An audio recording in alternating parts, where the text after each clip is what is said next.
Eccoci, allora benvenuti, benvenute e benvenuti a questo Foresight Dialogues, che è una serie è l'ultimo appuntamento di una serie di appuntamenti online ed in presenza in cui il Centro Euro-Mediterraneo sui cambiamenti climatici, che è un centro di ricerca sulle scienze del clima, organizza incontri per approfondire i vari metodi e i linguaggi per raccontare il tema dei cambiamenti climatici.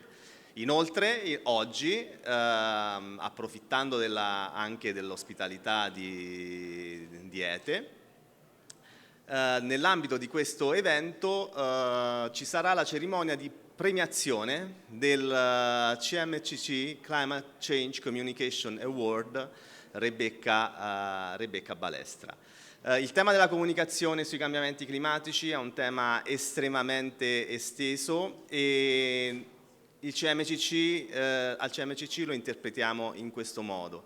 Noi intendiamo, come credo sia giusto, cerchiamo di parlare di cambiamenti climatici come di un tema culturale, e quando parliamo di cultura non esiste una distinzione tra la cultura scientifica e la cultura umanistica. Noi crediamo che tutti i linguaggi debbano e possano collaborare insieme per fornire i migliori racconti su come il clima sta cambiando, su come sta cambiando le nostre vite, su come le nostre vite stanno cambiando. Per questo oggi, nelle prossime due ore, si susseguiranno diversi esperti esperte ed esperti che dialogheranno tra di loro da diversi ambiti. Parleremo di disinformazione, parleremo di arte, parleremo di giornalismo, parleremo di dati climatici, proprio perché cercheremo di tenere insieme e mettere insieme diversi linguaggi per raccontare i cambiamenti climatici. Lascio la parola ad Alessandra, che ci racconta un po' meglio di come si svolgeranno le prossime 2 ore. Grazie Mauro. Allora, prima di entrare nel vivo dell'evento, un breve riassunto di cosa ci aspetta in questo tempo. Iniziamo con una sessione sulla disinformazione. Tra poco presento i nostri ospiti e successivamente abbiamo Karen Florini di Climate Central, che in collegamento ci presenterà i loro progetti Climate Matters and Climate Shift Index, 2 iniziative che tra le varie che loro portano avanti mirano a connettere il mondo della scienza e il mondo della comunicazione, del giornalismo, offrendo soluzioni di informazione e di dati e di visual a disposizione per il pubblico. Successivamente abbiamo Jeff Biggers, il fondatore di un progetto che si chiama Climate Narrative Project, è membro della giuria, che farà un monologo a view from Ponte Nuovo. Entreremo poi nel vivo della cerimonia di premiazione del CMCC Climate Change Communication Award, che è un po' l'occasione per riunire diversi progetti che hanno partecipato al concorso, con l'annuncio di 3 menzioni speciali e l'annuncio infine del vincitore. Adesso io introdurrei gli speaker della prima sessione, che viene moderata da Mauro Buonocore, direttore delle attività di comunicazione al CMCC, che tratterà il tema della disinformazione con 2 dei massimi esperti sul tema. Abbiamo dall'Australia John Cook, Senior Research Fellow al Melbourne Center for Behavioral Change dell'Università di Melbourne e fondatore della famosa piattaforma Skeptical Science, e Paola Gori, Secretary General e coordinatrice dello European Digital Media Platform Observatory dello European University Institute. Grazie Alessandra, questo primo segmento lo facciamo in inglese, so we switch to English for this section. I am proud and honored to introduce you our hosts, our speakers today. Paola Gori is she's from the European University Institute and is the coordinator of the IDMO, the European Digital Media Observatory, which is a very important institution in the field of disinformation, not only about climate, but disinformation as a whole. And we also have as a speakers John Cook, Professor John Cook from the Melbourne Centre for Behavioural Change at University of Melbourne in Australia. And he is founder of Skeptical Science, which is the website that is a point of reference in the field of climate, disinformation and misinformation. And John is also the creator of a website and a mobile application on disinformation, which is called Cranky Ankle. Thank you, John, and thank you, Paola, for being with us. So I would like to start this section by asking to both of you why it is important to talk about disinformation now today. We know that the public opinion, we know by surveys that public opinion is increasingly aware about what climate change is, how it is impacting our societies, which are the solutions that we have to put on the field in action in order to fight and to stop climate change. But we also know that disinformation is something that still occurs, that it is in the media, it is on social media, we have it in newspapers, and there are a lot of fallacies that are circulating in the public opinion related to climate change. And we know that these, just to mention the book of Noemi Oreskes, the American journalist and scientist on disinformation. Disinformation, even if the public opinion, the citizens say that they are aware about climate change, when disinformation still occurs, it instills in the mind of the people the doubt that what scientists know is not still true. But so there is something that we have to. There is a lot of attention that you have to pay for this information. So I will start from Paola Gori. Why it is important to talk about this information nowadays? And please, exactly. All right, can you hear me? Yeah. So thank you very much, Mauro, for this introduction, and thank you very much to all of you for joining. So I would say it's important to talk about disinformation because information is important. I mean, disinformation clearly impacts our democratic rights to make informed decisions, but also actions. And so it's definitely important to talk about that because it's in our rights to actually get the correct information when we look for it.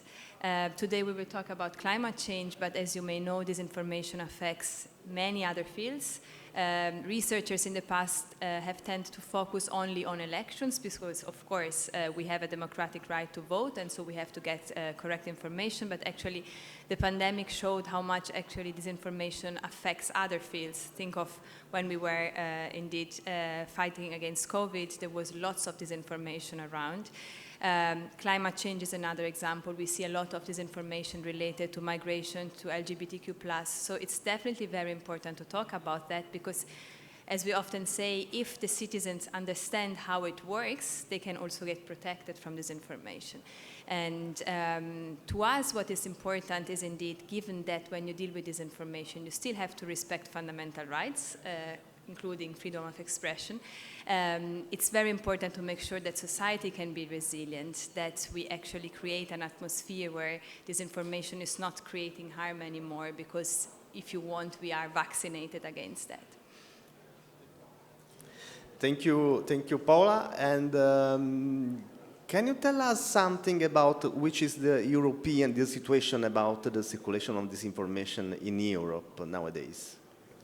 Well, we see quite a lot of this information, and each time there is an event that can create this information, we see waves of this information. We saw it with COVID, we saw it when Russia invaded Ukraine, we see it now with the Middle East conflict. We have, as EDMO, we have a network of fact-checkers and researchers and media literacy experts that are in all member states of the EU.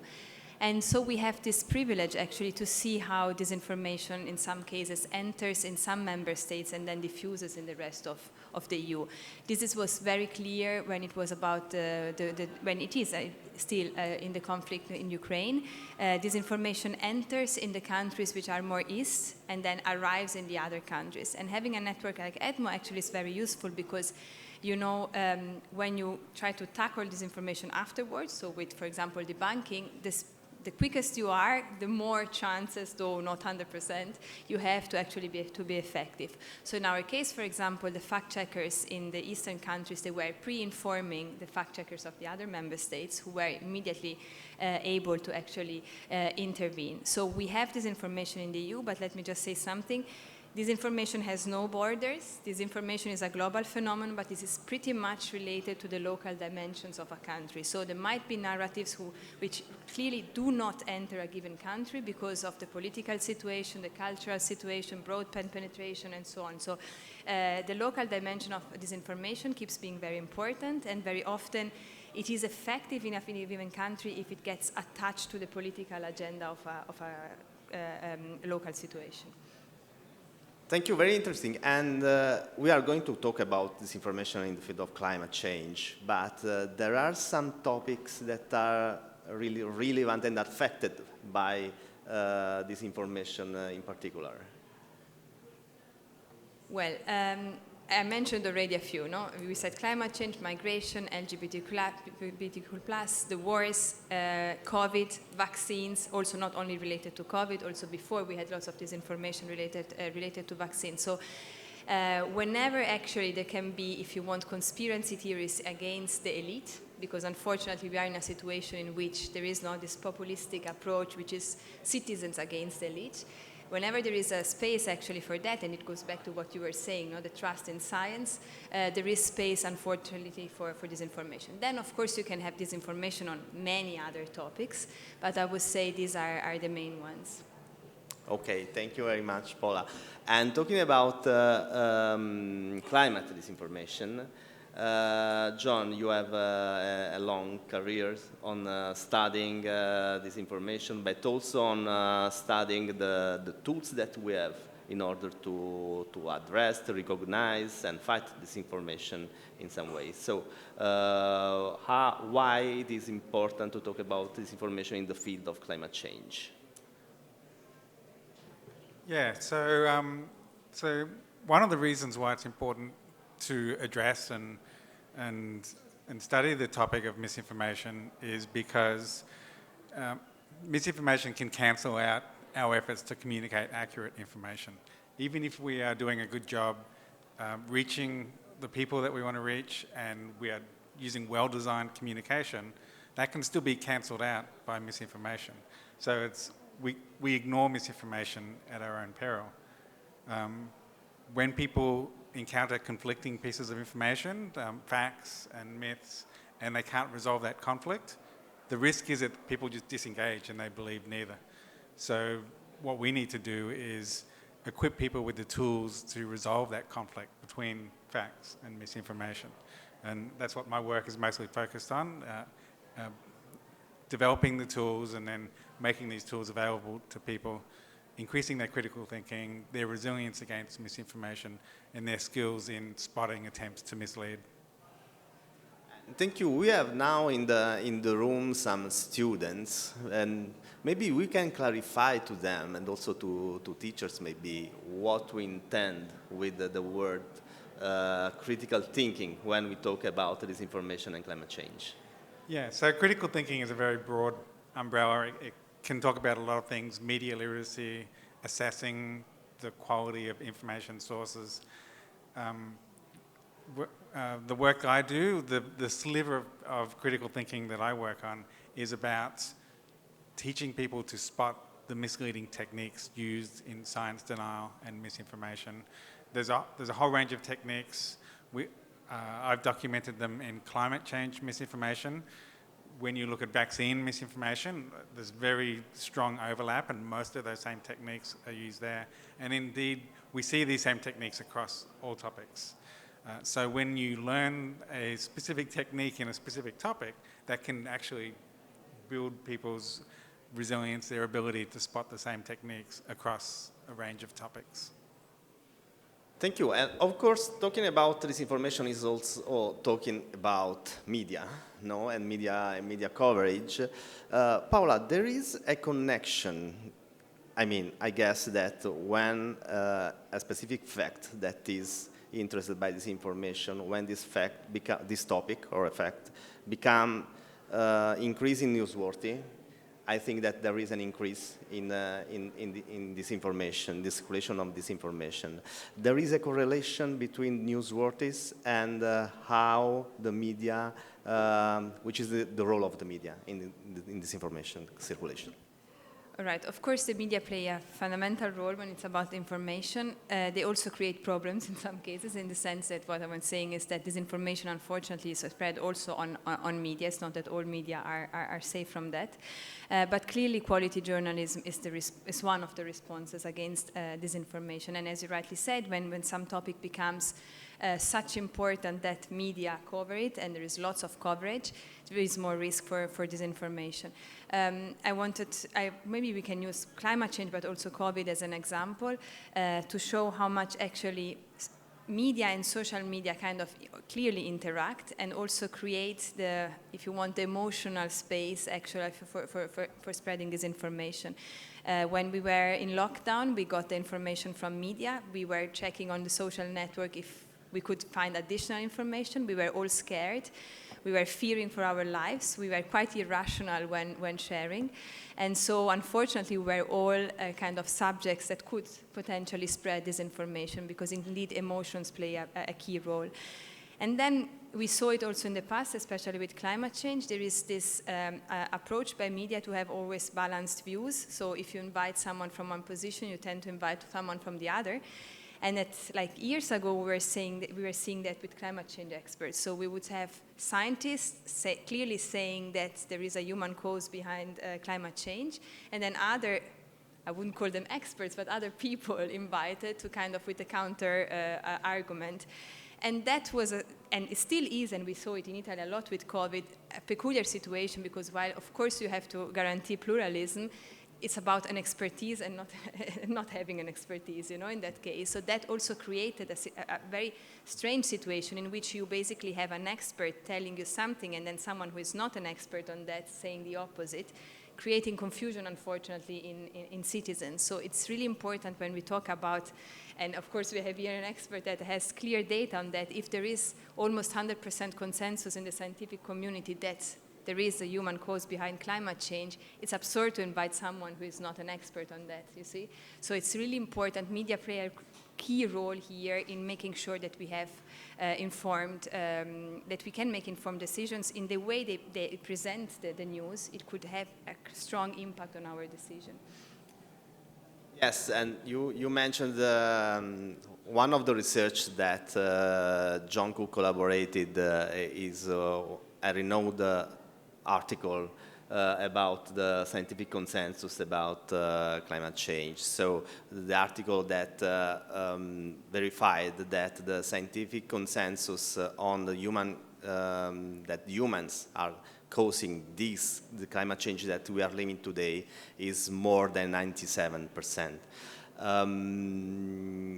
Paola explained to us how false balance is another virus that is affecting in sometimes the communication and media.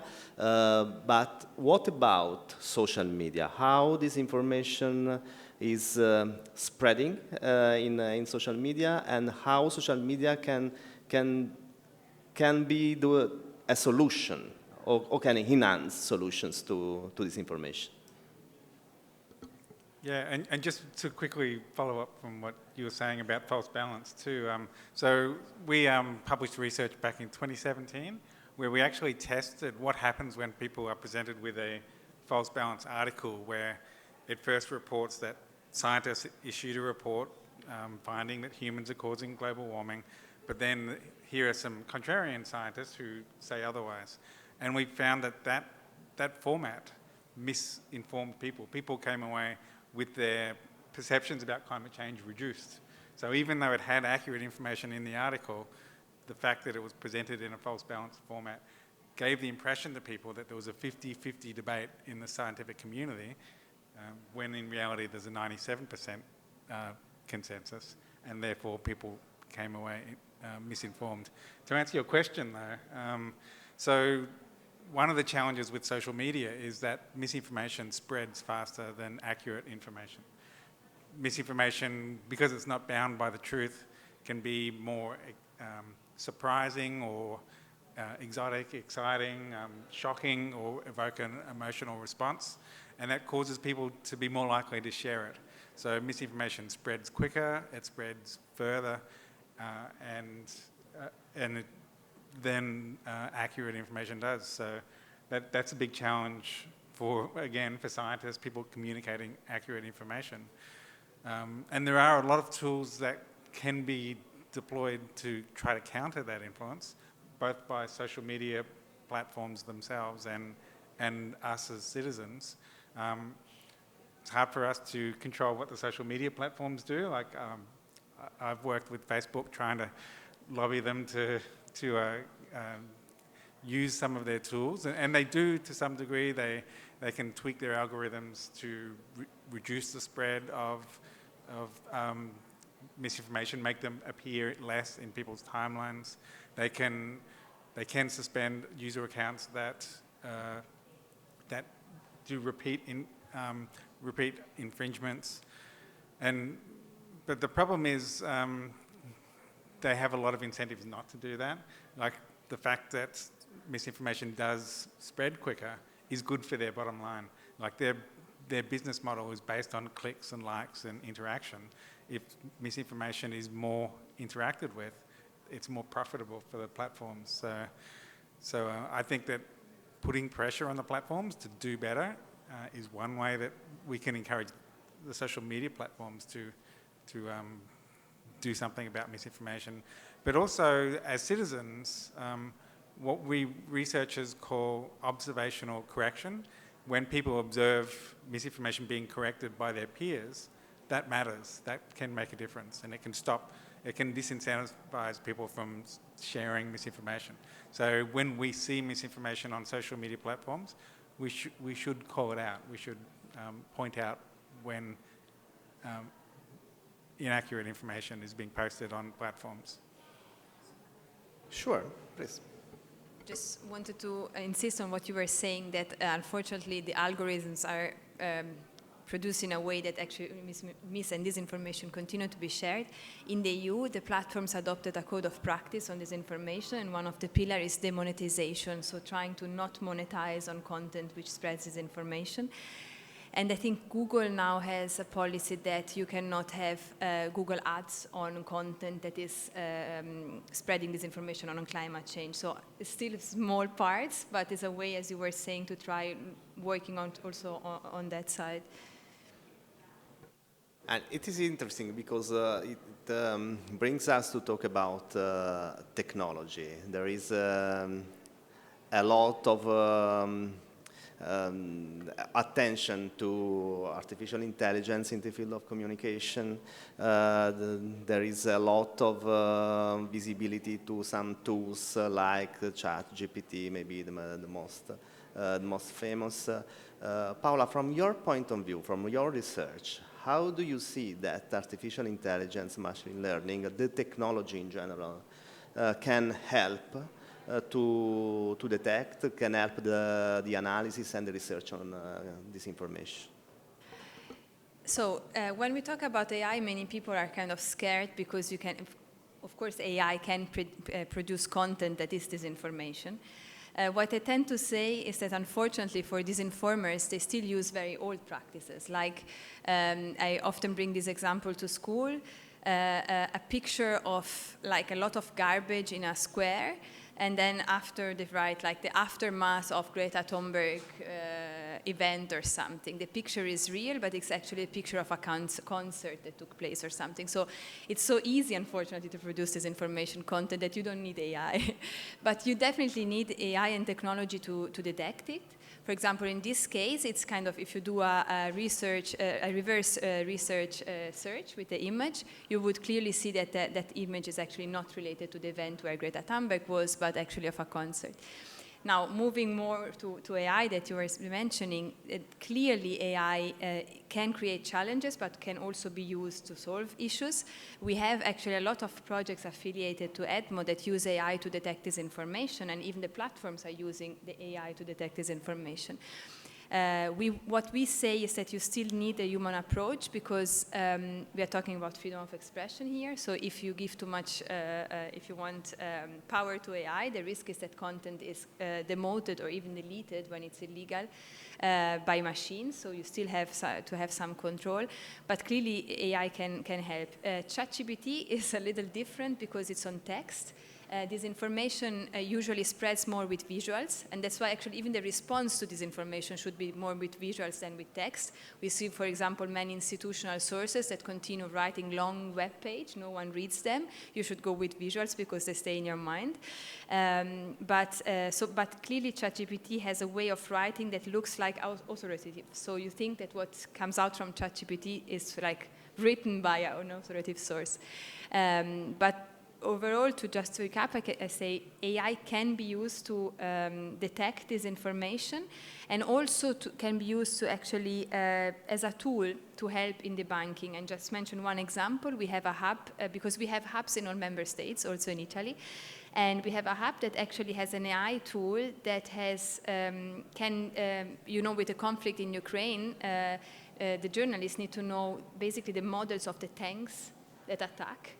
And this AI tool can immediately detect which tank attacked where, and so if it was a Russian tank or a Ukrainian tank. It's a very simple example to show how much actually AI can also help you, because many often fact checkers are not there, and they're not on the ground. For journalists, it's dangerous. So having such tools, just a very small example, can help. But clearly AI is also a challenge, because we saw it with the famous image of the Pope. I think everybody immediately spotted it was fake. But when Trump was arrested, and still not arrested, that image was quite impactful. So clearly there is also a challenge. Okay, thank you. And John, your most recent research, you are using a lot machine learning and artificial intelligence. Tell us more about how you are using them. Yeah, so firstly, my discipline is psychology. So I've been coming at the problem of misinformation from a psychological perspective, like what are well-designed interventions that can effectively counter misinformation. So as a psychologist, I've been working with computer scientists to tackle what we call the holy grail of fact-checking, which is detecting and then debunking misinformation automatically in real time. We've solved the first half of it, like at least with climate misinformation, being able to detect climate misinformation. And there's two aspects to that. One, it's detecting the different arguments that you might see in climate misinformation, but also because the psychological research tells us you need to expose the misleading techniques and the fallacies in misinformation. We've also needed to train machine learning models to detect fallacies as well. So having achieved that, detecting climate misinformation claims and the fallacies, now we're moving on to the second step and realizing that actually it's a lot harder and a lot more involved than we initially anticipated, because it's not enough to just come up with these technological solutions. The technology needs to follow the best practices based on psychological research, and that involves dislodging misinformation with replacement facts. Like, it's not just enough to show that misinformation is wrong. You need to dislodge it with a replacement fact. I used to call it alternative fact, and then Kellyanne Conway in the US coined that term for herself, and it has a much more negative connotation than. But The point being, you fight sticky myths with stickier facts.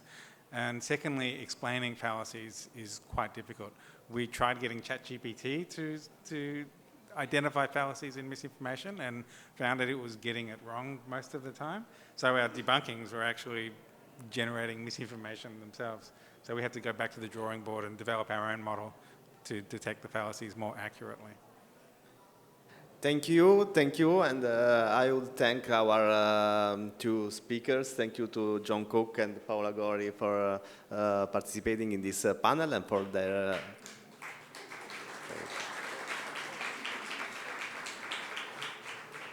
ideas and thought.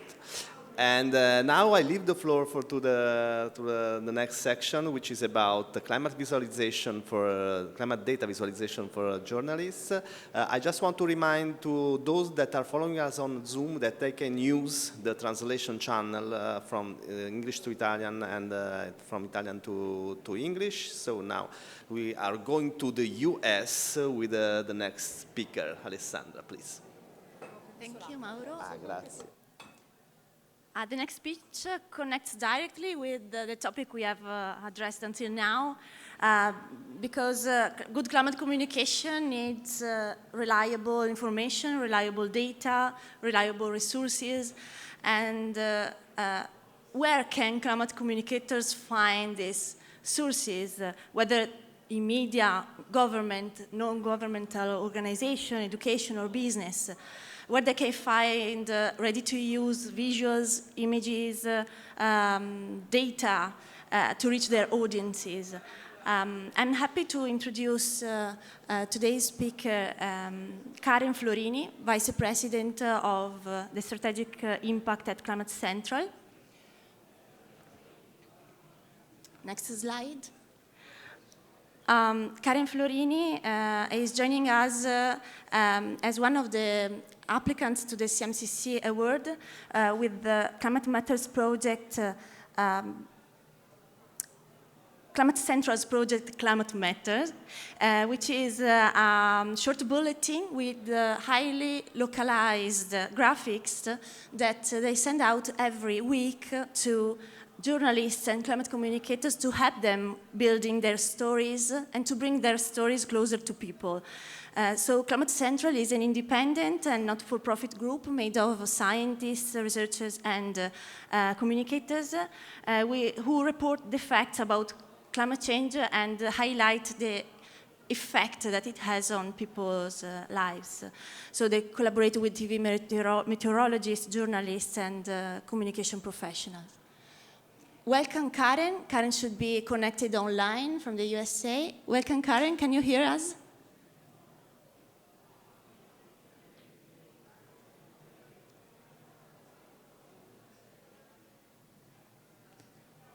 Alessandra, can you hear me? Yes, Karen, we can hear you well.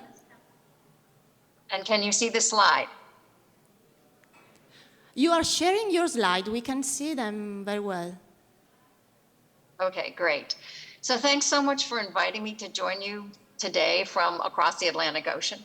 In the next few minutes, I'm going to give you an overview of Climate Matters and a couple of other of our free tools that you can use in communicating about climate change impacts and solutions in your community to your audiences and stakeholders.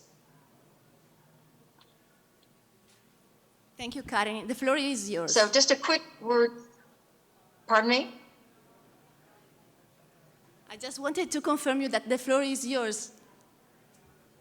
Thank you. Are you hearing me? Yes, yes, we can hear you fine, very well. Okay. Just a quick word about Climate Central. As was mentioned, we're a nonprofit climate science and research organization. Unlike most civil society organizations working on climate, we're not an advocacy group. We never take positions on particular policies or technologies. Sometimes we report on them, but reporting on, for example, solar power is not advocating for solar power any more than when we report on hurricanes, we're certainly not advocating for hurricanes. We're essentially business to business in that we don't aim to send materials directly out to the public. Instead, we are helping create tools that help climate communicators in a variety of contexts in media and elsewhere, reach their audiences and stakeholders with these free materials. We do this to help build the durable public will to respond to climate change at the scale and for the duration that's necessary. So we do this on a continuing basis with new fact-based content every day and every week. Studies have shown that you have to keep continually reinforcing the connections between climate science, climate impacts, and climate solutions over and over again. Partly that's to help immunize people against the kind of disinformation we were just hearing about, but also just because in the course of daily life, things that people aren't reminded about recede to the back of their mind. So today I'm going to mostly focus on climate matters. I'll also talk about our climate shift index and make a very brief mention of one other tool at the end. So each week, the Climate Matters team sends production-ready graphics to media professionals and other climate communicators. The graphics are ready for use on the air, in print digital form, and on social media. All of these materials are produced simultaneously in Spanish as well as in English. We launched Climate Matters in 2012, focusing initially on local TV meteorologists because of data that showed they were important as trusted messengers on climate. That was true in 2012, and it continues to be true in 2023. A few years ago, we expanded to include all beats and all media. So regardless of whether it's meteorology or economics or what have you, it's all beats across all kinds of media. The network continues to grow. We've got nearly half of the TV meteorologists in the US participating, as well as 1,600 other journalists and many hundreds of other people as well. The program's very well regarded, as indicated by this quote from the National Oceanographic and Atmospheric Administration. NOAA is the US's lead agency on weather and climate data. And multiple studies in the peer-reviewed literature show that this kind of communication really does impact people's views and understanding and level of concern about climate change. So each week what we're sending out is something that's got about impacts or solutions with the graphics and analysis that backs it up.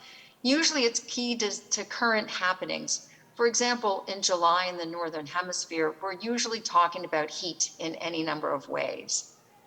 We cover not just the weather, but also its consequences, such as air pollution and urban heat islands, disease-carrying icky bugs, and worse, allergies with longer allergy season. In addition to local data graphics, the weekly bulletin generally has a national overview graphic and an explainer, as well as short bullets of key concepts with links. To help reporters, we also list experts, and there is always a methodology section. When we've got more to say on a particular topic than will fit into one of those really short weekly bulletins, we'll release an accompanying report, usually around 10 pages, like this one on allergies. We also have graphics that show the basics, like the fundamental relationship between temperature and carbon dioxide, and more detailed ones, such as this one showing the relationship between temperature and El Nino, which is the naturally occurring set of climate patterns that are influenced heavily by the tropical Pacific Ocean temperatures. My personal favorite is our moving bell curve, which sometimes moves and sometimes it's, okay, there we go. It shows how a very small change in average temperatures has a huge impact on extremes. And of course, it's the extremes that have the biggest real world impacts. We also find other kinds of ways to visualize climate change. Every year, for example, we help publicize International Warming Stripes Day, or climate stripes, as it's sometimes called. That's on the first day of summer, the summer solstice. This graphic wasn't created by us, but rather by Dr. Ed Hawkins at the University of Reading. Each stripe is the global average temperature for a year from 1850 to now. It's an attractive graphic. We actually make lots of small lapel buttons that are great ways to start conversations, because people think it's a work of art. They will ask, is this a Mondrian? And you can say, no, this is global average temperature from 1850 to the present. Sometimes we also tie this into popular culture. For example, last year when the Barbie movie came out, we did a special version in her Barbie colors for her home state of California since the doll's creation in 1959. More and more, though, we're focusing on solutions, including on topics that people who might not care much about climate change still resonate with. So we look at healthcare costs, home energy costs, and clean energy jobs. As with our climate information, our climate solutions work has a local focus. For example, for last Earth Day, we created solution summaries for each of the 50 US states, each with its own background photo that would be recognized by people in that state as something that's particular to their state and that they have pride in. All of these resources can be found through the resources tab of our website, which is searchable by keyword and by US location. Though Climate Matters is mostly focused on the US, we do have some global elements as well, of course, looking at global average temperature, for example.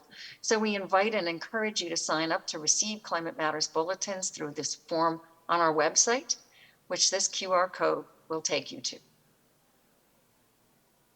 Speaking of solutions, our weather power tool compiles information on installed capacity of wind and solar for all US locations, then combines that with data on current weather and crunches the numbers to show the amount of electricity generated by US state, county, media market, or congressional district.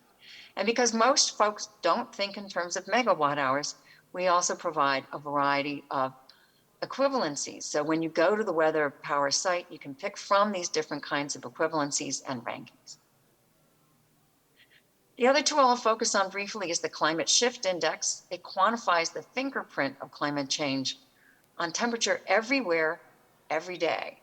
It goes beyond the statistics on global average temperatures to connect climate to real life experience in the here and now all over the world. We use a peer-reviewed methodology, and the index lets us answer the question, how much more likely is this temperature at this time of year because of climate change? The map's default setting is average daily temperature, but the advanced setting lets you look at the daily highs and lows.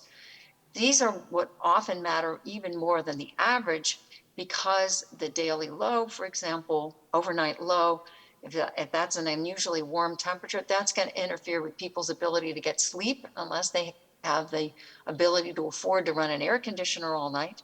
And the daily highs, of course, are what have the biggest impact when you're out of doors. Some of the most interesting applications of the index are when it's used to connect climate change to events that are salient locally. So a meteorologist cited the index when commenting on the cancellation of a marathon due to extreme heat in the Twin Cities. Twin Cities is a nickname for Minneapolis, St. Paul. For those not familiar with US geography, it's pretty far north. And this was on October 1st, which is well into autumn. So it was a truly bizarre time to have a heat wave in Minneapolis. And the Climate Shift Index allowed us to say that those temperatures at that time of year in that location were 2 to 3 times more likely as a result of climate change. The Shift Index can be used not only to see current conditions, but also used for retrospective analysis. So last week, we released one retrospective covering the hottest 12-month stretch in recorded history, namely the 12 months that just preceded us.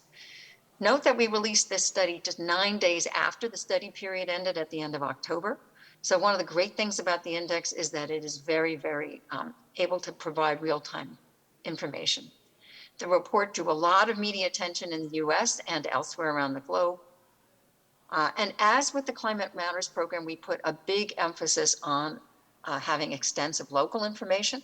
So the new report, we provide data by continent, by city, and by country. That provides opportunities for coverage at various geographic levels.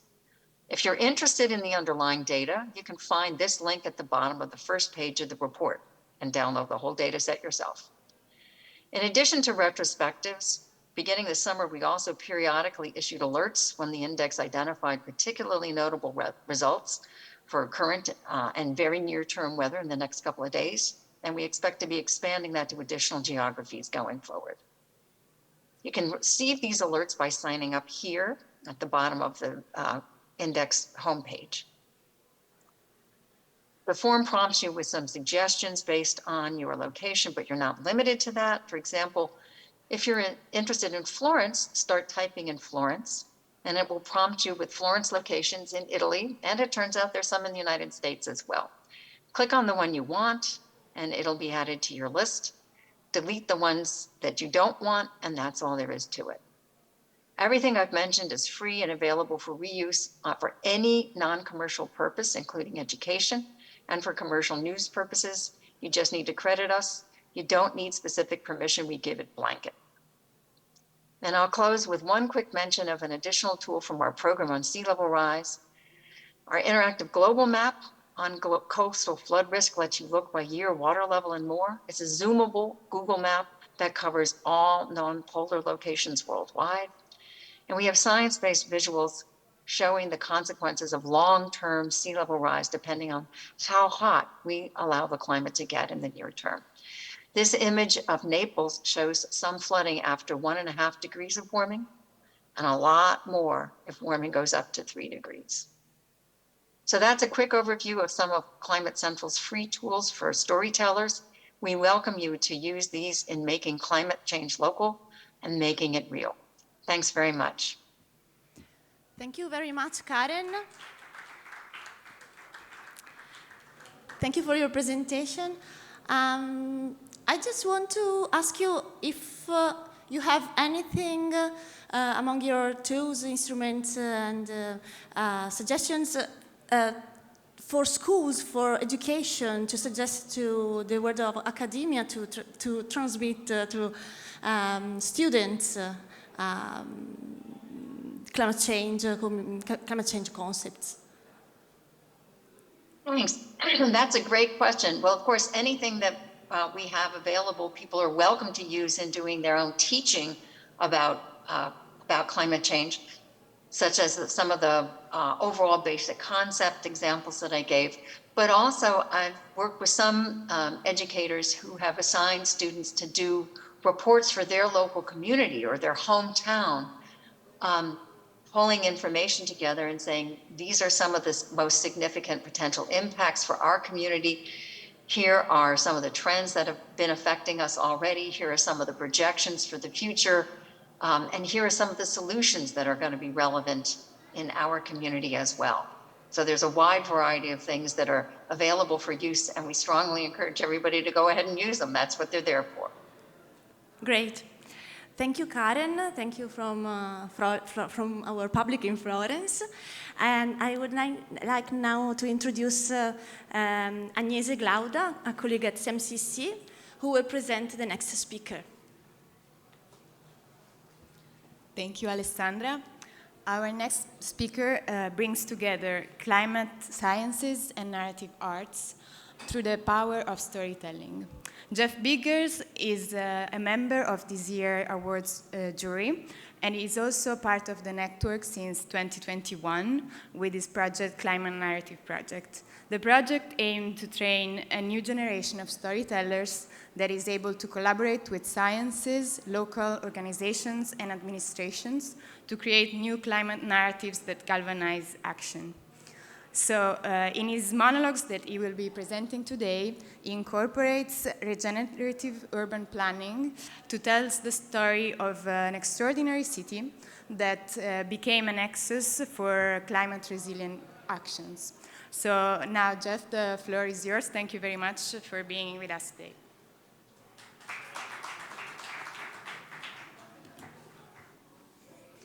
I think there's a disco back there. I can hear. And I apologize for not having a microphone. Usually, as an actor, I work in the community, but I've reached that age where I can't read with or without my glasses, so I'm going to have to read here directly at the podium. But we do have our slideshow that's going to go along with us. Are we ready for that? there's a city we're all familiar with. If we are going to speak about climate change in Firenze, we begin with Leonardo da Vinci. Because da Vinci warned us 500 years ago. He stood on the banks of the Arno in 1503 in view of what he called Il Ponte Nuovo. This was the bridge after Ponte Vecchio. And he determined that Firenze needed to understand the issue of flooding if the city intended to sustain itself, let alone diminish its rival in Pisa. And there, Leonardo pointed at the Arno. Do you see it?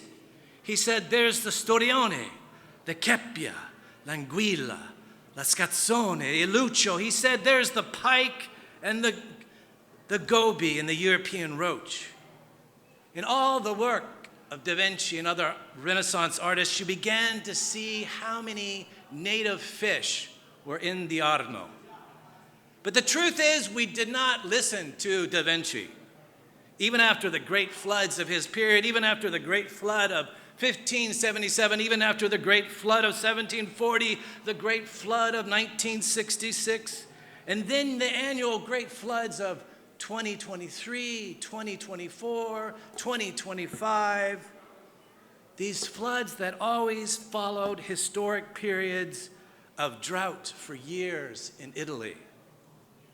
But it wasn't a great flood, but the great works of art from the Renaissance that finally made us realize we had to have an understanding of the past, that we had to have an understanding of the Arno, that we need an understanding of Tuscany in Italia as our prologue if we're going to begin to have any kind of planning for climate and the climate crisis in the future.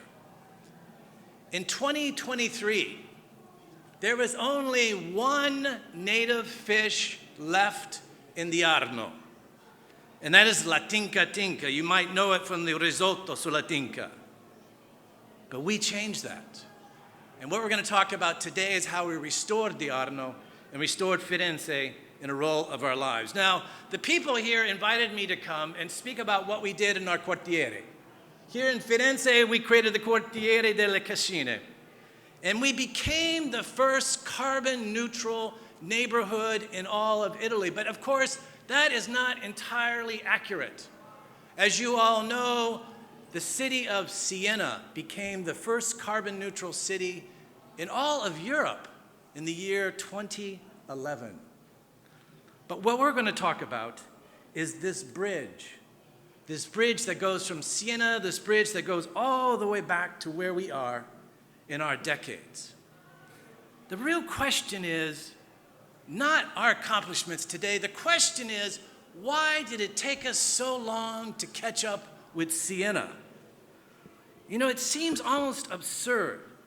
We had the climate crisis in our headlines. We had reams of studies. We had these endless announcements of tipping points. And even the scientists had declared we had reached a point of no return. And you have to wonder, why is it that we relied on foreign natural gas in Italy and its methane catastrophe even when we knew we were walking into this disaster, even when we knew Siena and the rest of Tuscany had all the alternatives? Of course, Siena is surrounded by these CO2-absorbing forests, and the answer, of course, came from something even older. They had been there for centuries, all the way back to Dante, who referred to it as the Valley of the Diavolo. He talked about the Valle Fiede. And of course, he was referring to geothermal. I mean, it's hard to imagine that the discovery and the first use of electricity from geothermal happened here in Tuscany, in Lardarello, in 1913. In 1913, they lit up the lights from geothermal. In the rooms of Lardarello, throughout the whole region. And it was an invention that was arguably as important as anything that Marconi or even Edison would create, but an invention that ultimately got shuffled into the back. This is why we have to go back to history. This is why we have to understand that our green cities, our eco-cities, our sustainable cities, our smart cities, our intelligent cities, our regenerative cities, the resilient cities, la città ideale, as we said in the Renaissance, all have the same meaning. But they don't have the fortitude to go forward. This is really what we wanted to show you with our quartiere. That it's not that we need new ideas, and this expo is full of fabulous new ideas, fabulous, absolute technology. What we need is the fortitude to be able to make a decision and to go through. And an amazing slide we weren't able to put in was Botticelli's Fortitude, his first great masterpiece of the Renaissance, of a young woman in armor, ready to go up to the task to change as one of the great virtues. So the question is not, do we look at Dante's Inferno or Dante's utopian idea of Paradiso?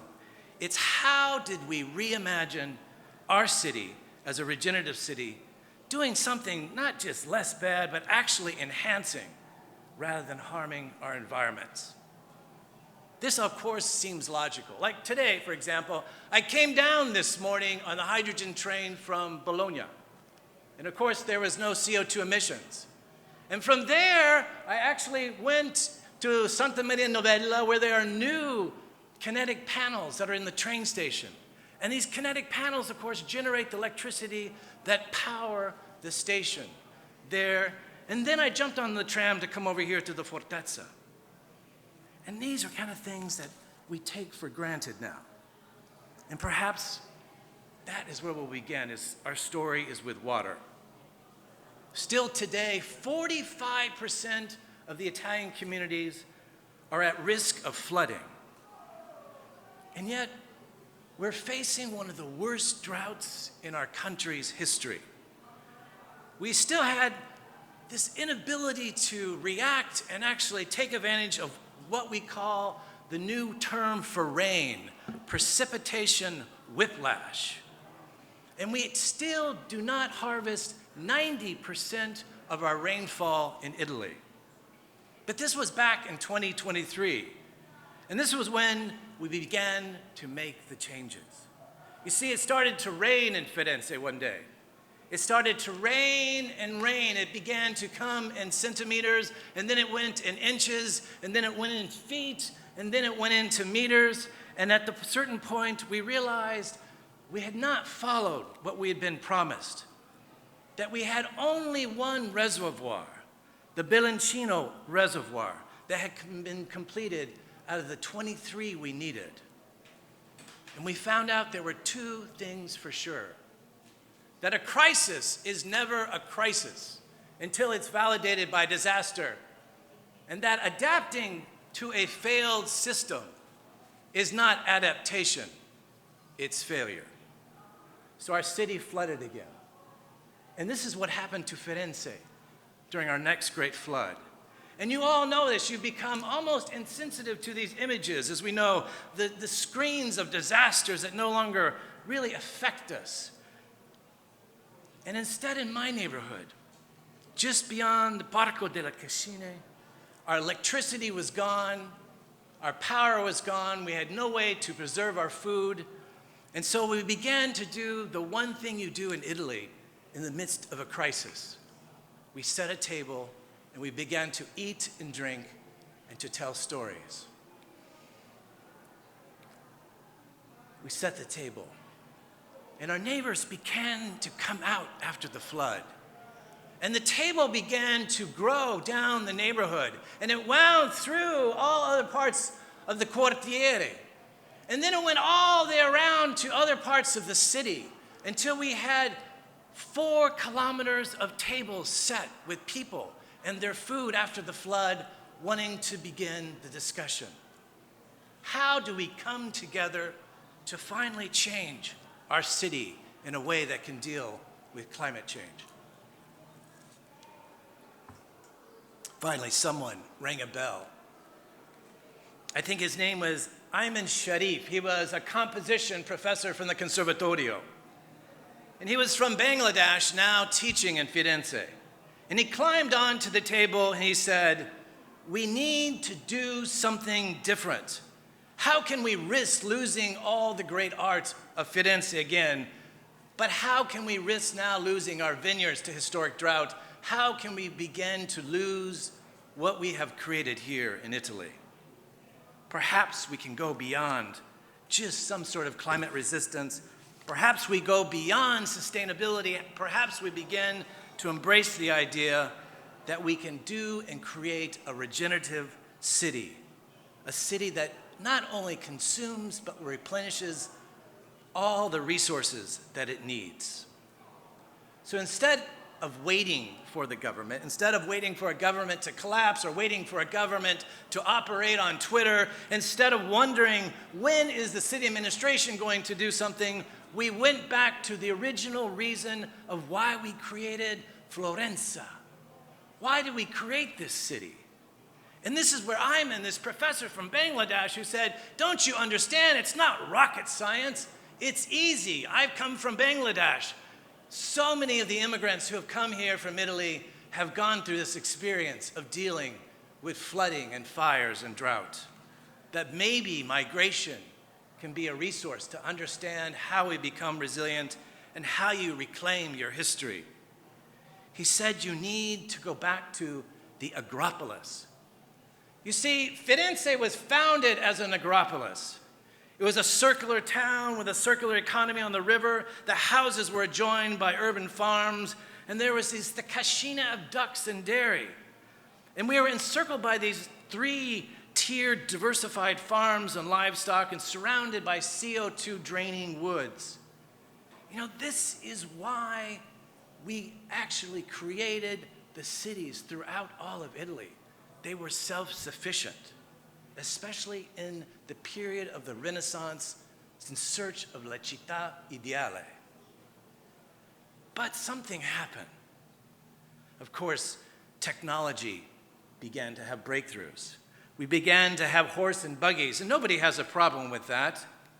But then we began to create a different type of city. Thomas Edison, of course, and the first coal and oil barons and the gas barons in the United States and Europe began to question the agropolis and began to realize that you can't have decentralized sources of energy like solar or wind that Tesla wanted, but you needed to have centralized sources to make money. And so they began to put aside geothermal. They began to build their cities based on petroleum, and they called it a petropolis. You had the rise of Henry Ford. You had the rise of Fiat in Torino. You had the rise of cities that went around with petroleum in mind. And Firenze changed. It became a different place. The circle of Firenze was gone. The road became linear. We brought in our energy, and then we spewed out our waste. We brought in our food and our goods, and then we spewed out the waste into landfills. For every bag of groceries, we created 6 bags of plastic. We used pesticides to increase production and chemicals poured into our rivers. And we simply could not get out of our cars. And I'm back at that table. During the flood, ask us in our quartiere, where does your electricity come from? And what is the real price to the land and the people and the climate? And where does your water come from that you drink? And what is the price of your waste? And where does your food come from? And the big question is, why at the supermarket do you buy pomodori from Holland if you live in Italy?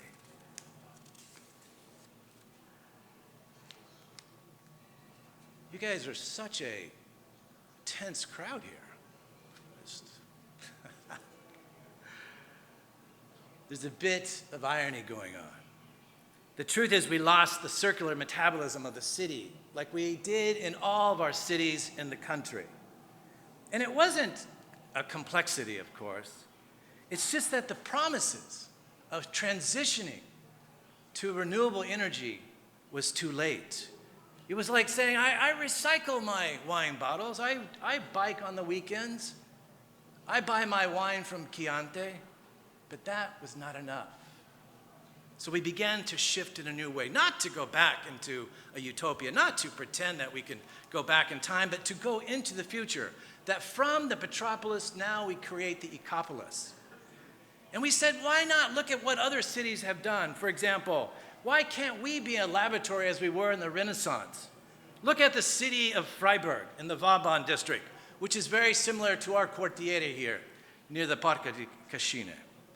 The buildings there were transitioned and completely operate on 100% renewable energy. And we said, why can't we do the same with geothermal and solar and wind in Tuscany?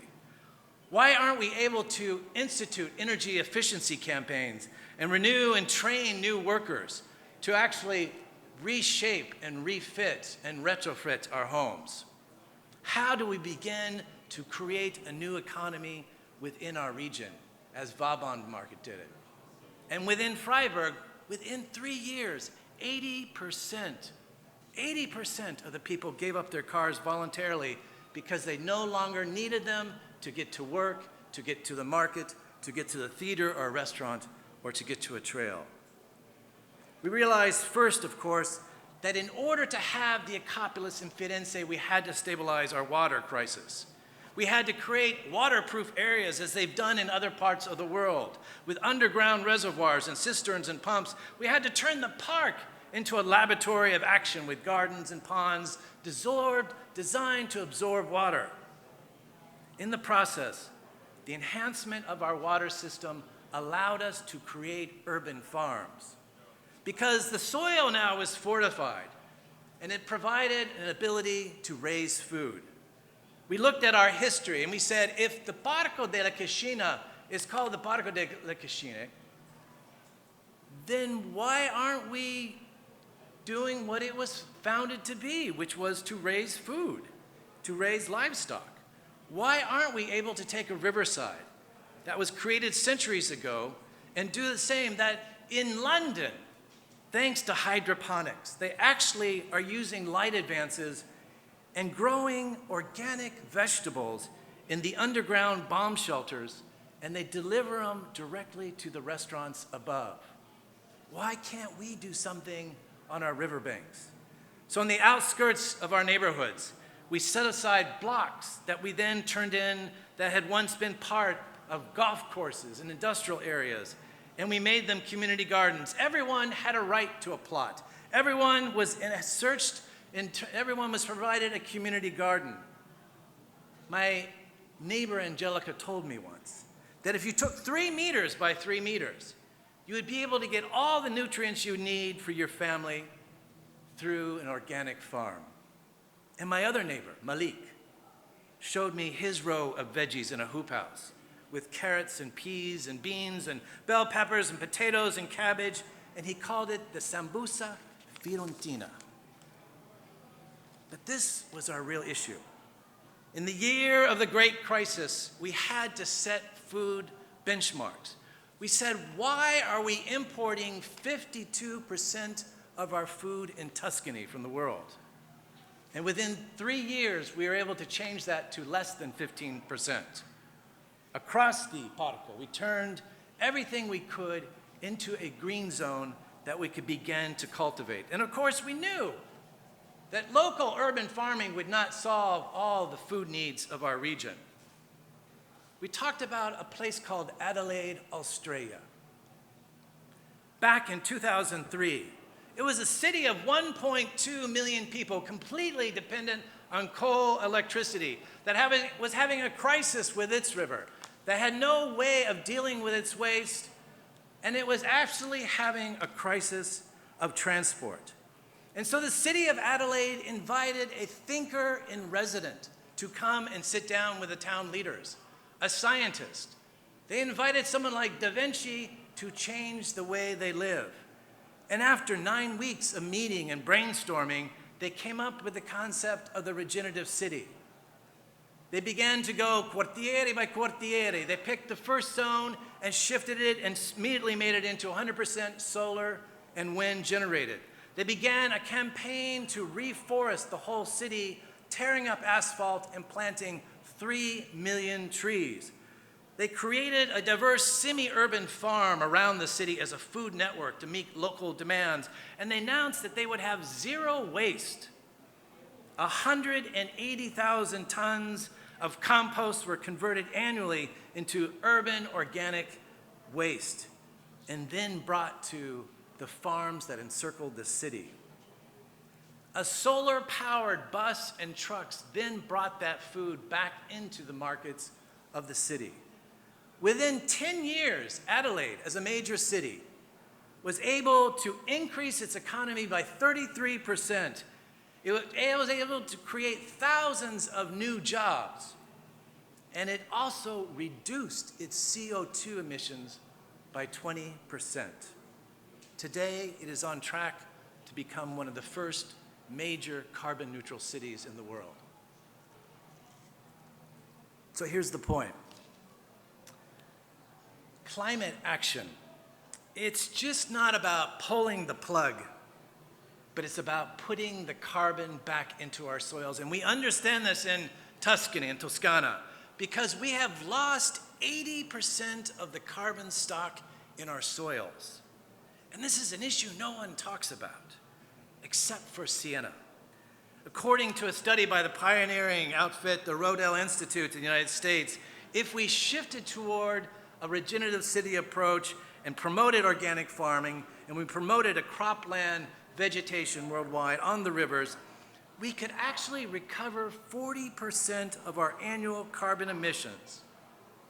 That the soil could ultimately save us as one of our great climate tools. How do we begin to go back to that process? How do we begin to look at the root of the word culture from the Latin colere, to cultivate food and nature and diversity and restoration and regeneration? How do we begin to tell a different story other than just policies and studies, but to realize that if France has announced a campaign that by the year 2030, people will be able to swim in the Seine, then why can't we do the same in Firenze, in the Arno River? What is holding us back? And I think this is where we begin to get to the concept of Botticelli's fortitude. That it's not about policies, it's about having the will and the fortitude to make these hard decisions. So I will end with this, that our ancestors here had to reinvent themselves. That's what Da Vinci told us. We have to rejuvenate, regenerate. We have to think in new ways if we're going to be able to thrive on our river, in our cities. We have to be able to turn these pressing realities and actually the mounting cost of climate change and see them as opportunities. That it's no longer how much will it cost, but in fact, how much are we losing if we don't act? Da Vinci designed his climate plan 500 years ago in 1503. And there was the Ponte Nuovo that he had in mind for the Storione, for the Keppia, for the L'Anguilla, for lo Scozzone, for il Lucio, and the pike, and the goby, and the European roach, to bring back the Arno as it was in his own time. Thank you for your time.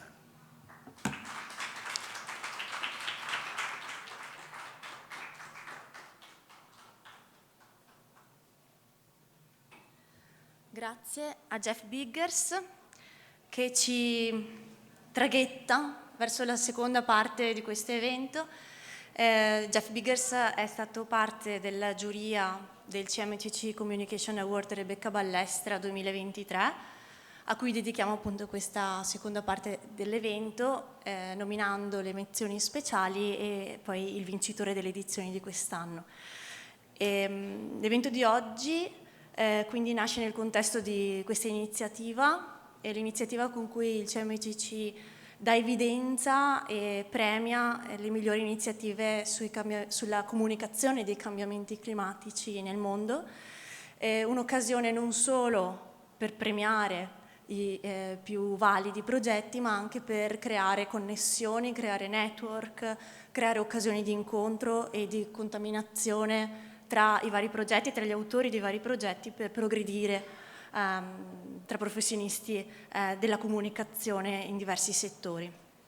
Un percorso che ci ha portato dalla COP27 in Egitto a Sharm el Sheikh, quando abbiamo lanciato la Call for Proposals del concorso di quest'anno, e ci ha accompagnato per tutto l'anno fino ad oggi con iniziative di diverso genere, di comunicazione, soprattutto gli eventi online Foresight Dialogues, di cui questo è il conclusivo per questa parte del concorso, in cui abbiamo potuto vedere a confronto diversi tipi di approcci alla comunicazione, dalla comunicazione del clima a livello pubblico-politico al confronto sul coinvolgimento del pubblico. Abbiamo avuto esperti di disinformazione, abbiamo avuto un confronto sul ruolo della scienza, ma anche della semiotica, dell'educazione. E in questa edizione del concorso abbiamo ricevuto il doppio del numero di application rispetto all'edizione precedente del 2021, quando avevano applicato circa un centinaio di progetti, e abbiamo una rappresentanza molto ampia di circa 52 paesi, e così la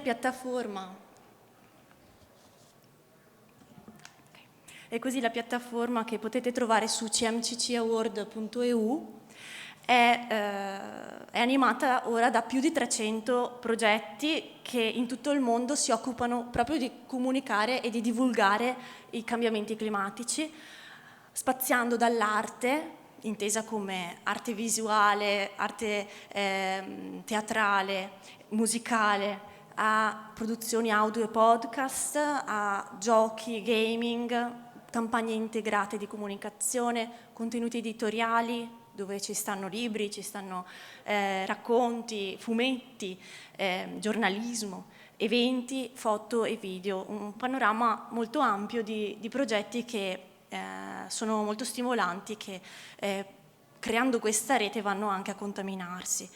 La giuria di quest'anno è stata composta, oltre che da Jeff Biggers, che abbiamo appena nominato, da Carolina Aragon, artista di Boston, Massachusetts, che ha vinto il concorso dell'edizione precedente con un'installazione artistica, Mauro Buonocore, il direttore delle attività di comunicazione al CMCC, Giuseppe La Spada, water artist, che abbiamo in sala e che tra poco inviterò a raggiungermi, e Fiona MacDonald, visual anthropologist alla University of British Columbia. Questi esperti che hanno composto la giuria hanno valutato tutti i progetti pervenuti e ammessi al concorso secondo dei criteri definiti come l'innovazione, il potenziale di impatto, la capacità di raggiungere nuovi ampi pubblici, ma anche e soprattutto l'affidabilità delle informazioni e il basarsi su dati e informazioni scientifiche. Tutto questo prende però un nome ben preciso, che è quello di Rebecca Ballestra. Rebecca era un'artista scomparsa prematuramente alcuni anni fa, che ha dedicato la sua vita professionale artistica a un'arte che permettesse di favorire una transizione ecologica e uno sviluppo sostenibile. E aveva questa visione, quella di creare un network, una piattaforma che portasse insieme, che mettesse insieme diverse esperienze, condividesse la conoscenza e cercasse di trasformare il nostro futuro. Rebecca quindi aveva questa visione ed è un po' quella che stiamo portando avanti con questo concorso, che viene promosso dal CMCC, che è un centro di ricerca, e quindi mette insieme un po' questa visione di Rebecca con poi la affidabilità e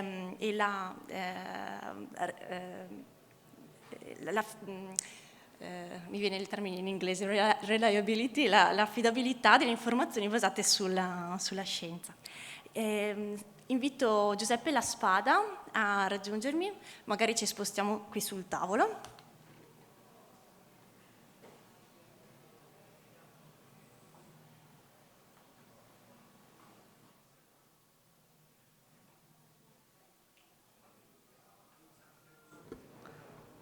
Ciao. Ciao Giuseppe. Buonasera a tutti.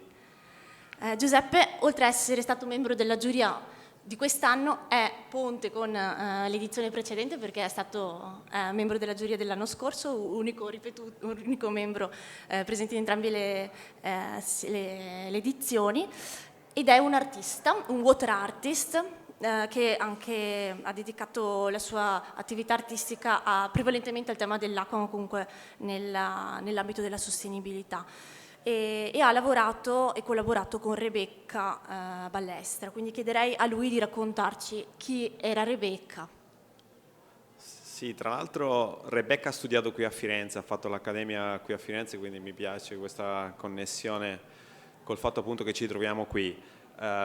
Un'artista scomparsa, come hai detto tu, 3 anni fa, molto giovane, del 74, un artista che un vulcano di idee, perché veramente era impossibile fermarla, e soprattutto era una persona speciale che incarnava quello che per me deve essere il vero ruolo dell'arte oggi e dell'artista, quindi sicuramente una visione interdisciplinare, questa relazione molto forte con la scienza, questa relazione molto forte con l'interconnessione globale, per cui lei ha viaggiato moltissimo, ha fatto del viaggio una cifra stilistica dei suoi progetti. È una persona che aveva già delle visioni che anticipavano molto le esigenze attuali. E proprio questa slide che vediamo è un festival che si chiama FOR, Festival for the Earth, che è stato creato nel 2015, un festival che aveva appunto l'idea di connettere insieme arte e scienza per trovare delle soluzioni alle problematiche ambientali. Quindi già nel 2015 non tutti parlavano chiaramente di questi argomenti, aveva compreso quanto fosse importante mettere sullo stesso tavolo persone che operano nella società in ambiti differenti. Posso andare avanti? Ecco, questa è l'occasione, io ho avuto modo di conoscerla in questo festival perché mi aveva invitato proprio per un lavoro artistico sull'acqua. Questa è un'installazione, tra l'altro con le musiche, una musica originale fatta da Ryuichi Sakamoto, che è il mio grande maestro, che mi ha regalato questa musica che si chiamava Shizen no Koe, la voce della natura. Questa installazione, le persone mettevano le mani in quella vasca di acqua e toccando l'acqua violentavano sia il suono che l'immagine, a testimonianza di come noi con il nostro tocco quotidianamente possiamo alterare il flusso della natura. Per me è stata una grande opportunità perché l'ha inaugurato il Principe Alberto.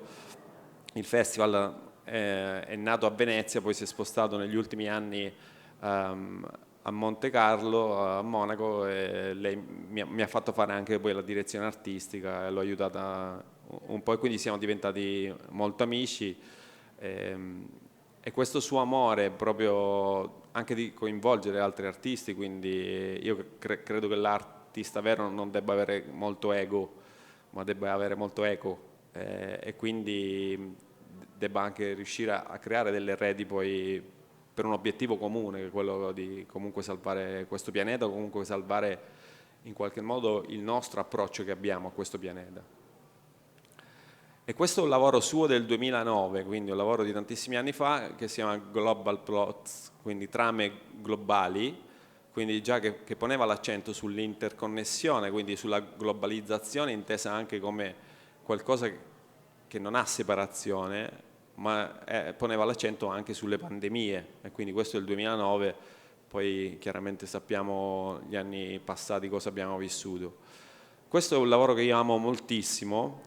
È un lavoro che lei ha fatto in Groenlandia, utilizzando proprio del materiale del luogo, quindi legno, osso, ma soprattutto la nummite, che è una pietra che esiste solo in Groenlandia e che viene usata dagli sciamani Inuit per i viaggi astrali. È un po' quest'opera, io l'amo particolarmente perché ci fa capire che non esiste separazione fra l'arte e la vita. molte volte noi l'arte la releghiamo a un museo, mentre l'arte è la vita. E l'amo molto perché, ecco, come lei la spiegava, da una parte c'è la potenza creatrice della natura, dall'altra c'è la parte dell'arte come sciamanesimo, cioè l'artista contemporaneo è uno sciamano oggi nella società, cioè una società che sta perdendo moltissimo i valori, sta perdendo moltissimo la relazione con dei piani molto più alti, con la spiritualità, e l'arte forse può sopperire anche in questo campo. Sì, qui mi hai anticipata, ti avrei voluto chiedere Sì. qual è il ruolo dell'arte in questo periodo storico per artisti come voi che si dedicano a questo, ma anche quanto ampio è il network di artisti con cui collabori e che si interessano alla sostenibilità, al cambiamento climatico, allo sviluppo sostenibile. Io anni fa avevo creato una piattaforma che si chiamava Essere Ecosofia, proprio per riuscire a unire gli artisti, ma a spiegare anche chi nel passato ha parlato di questa relazione uomo-natura, scienziati, artisti, filosofi. Un grandissimo artista che ha parlato di questo si chiama Joseph Beuys, che molti di voi non so se lo conosco, ma vi invito ad approfondire il suo pensiero, perché lui parlava dell'arte come una scultura sociale. Ecco, io credo che oggi l'arte debba essere assolutamente un'architettura sociale, cioè l'arte da appendere in un quadro, in un museo forse non serve più, cioè l'arte deve servire a parlare di tematiche importanti per la nostra sopravvivenza, e forse proprio con il potere dell'engagement, no? Che ha l'arte riesce ad avere delle attenzioni anche da parte delle nuove generazioni. Mi dispiace ora che i ragazzi sono andati via, alcuni, però credo che almeno personalmente io faccio questo, diciamo, lavoro proprio per sensibilizzare le nuove generazioni, perché credo che siano loro che debbano avere anche degli strumenti per poter gestire il mondo che si troveranno tra qualche anno a gestire.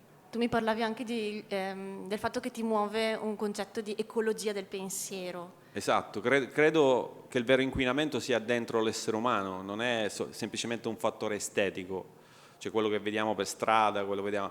L'inquinamento è dentro l'essere umano, perché è proprio il suo approccio e la sua relazione che ha soprattutto con la natura, che è considerata come una risorsa da sfruttare, una natura che in qualche modo è un contesto in cui viviamo, mentre ha un valore molto molto più ampio, e proprio per questo adesso sto portando avanti questo progetto. Non è un progetto che parla di acqua come i miei soliti, ma parla di alberi e di terra, che vive essenzialmente con una performance e un rituale. Cioè gli alberi hanno un potere alchemico fantastico, loro prendono tutto quello che c'è nella terra, lo sterco, il rifiuto, e lo riescono a convertire in frutto, e quindi fanno un'opera di trasmutazione.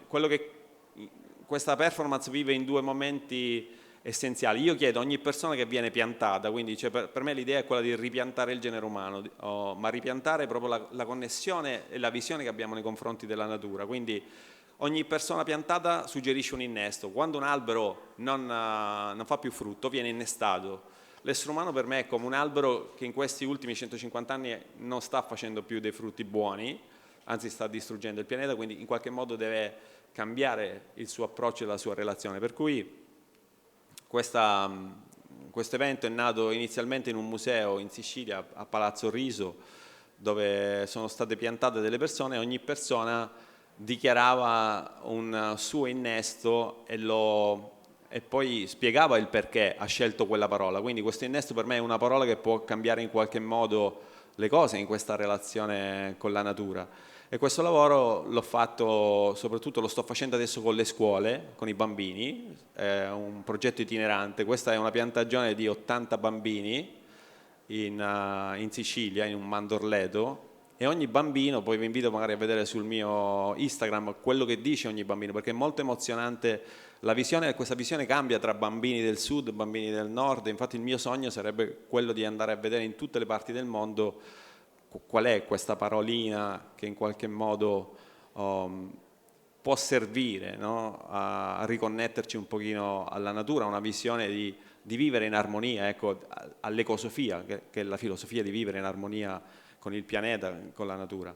E quindi mi piace proprio andare nelle scuole e fare una divulgazione attraverso una performance che spero che loro, e queste parole che loro si possano portare nella loro vita quotidianamente. Questa è un'attrice molto bella siciliana che si chiama Margaret Madè, che aveva fatto dei film con Baria, con Tornatore. Anche lei ha accettato di farsi piantare nella sua tenuta in cui ha delle piante di ulivo. È bellissimo anche il suo messaggio di risvegliarsi e di alzare lo sguardo dai cellulari, perché abbiamo quasi sempre lo sguardo abbassato ormai come esseri umani e non siamo più in grado di comprendere la natura che ci sta attorno.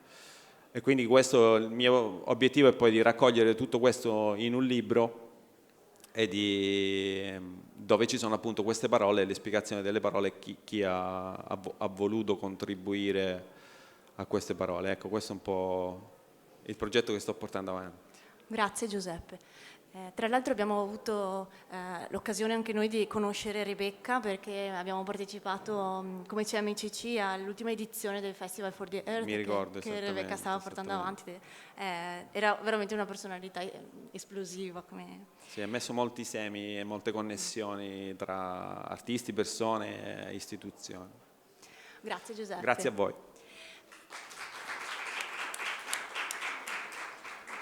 Adesso entriamo nel vivo della premiazione con le 3 menzioni speciali introdotte da Agnese.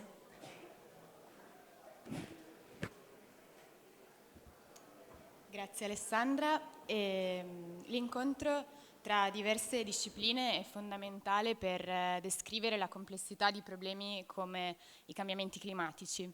Ed è proprio questa prospettiva multidisciplinare anche nella comunicazione che permette di trasformare l'informazione in azione. E in questo contesto è dove si sviluppano le soluzioni più concrete ed efficaci per guardare al futuro. Noi siamo molto onorati oggi di assegnare la prima menzione speciale del CMCC per la multidisciplinarietà e la capacità di connettere comunicazione e azione per lo sviluppo sostenibile al progetto Green Obsession, Trees Towards Cities, Humans Towards Forests, che è realizzato dallo studio Stefano Boeri Architetti. Oggi con noi abbiamo Maria Lucrezia De Marco, che è la responsabile dell'ufficio comunicazione di Stefano Boeri Architetti, che invito a sedere al tavolo. E adesso procediamo con alcune domande e con il conferimento della targa per la menzione speciale.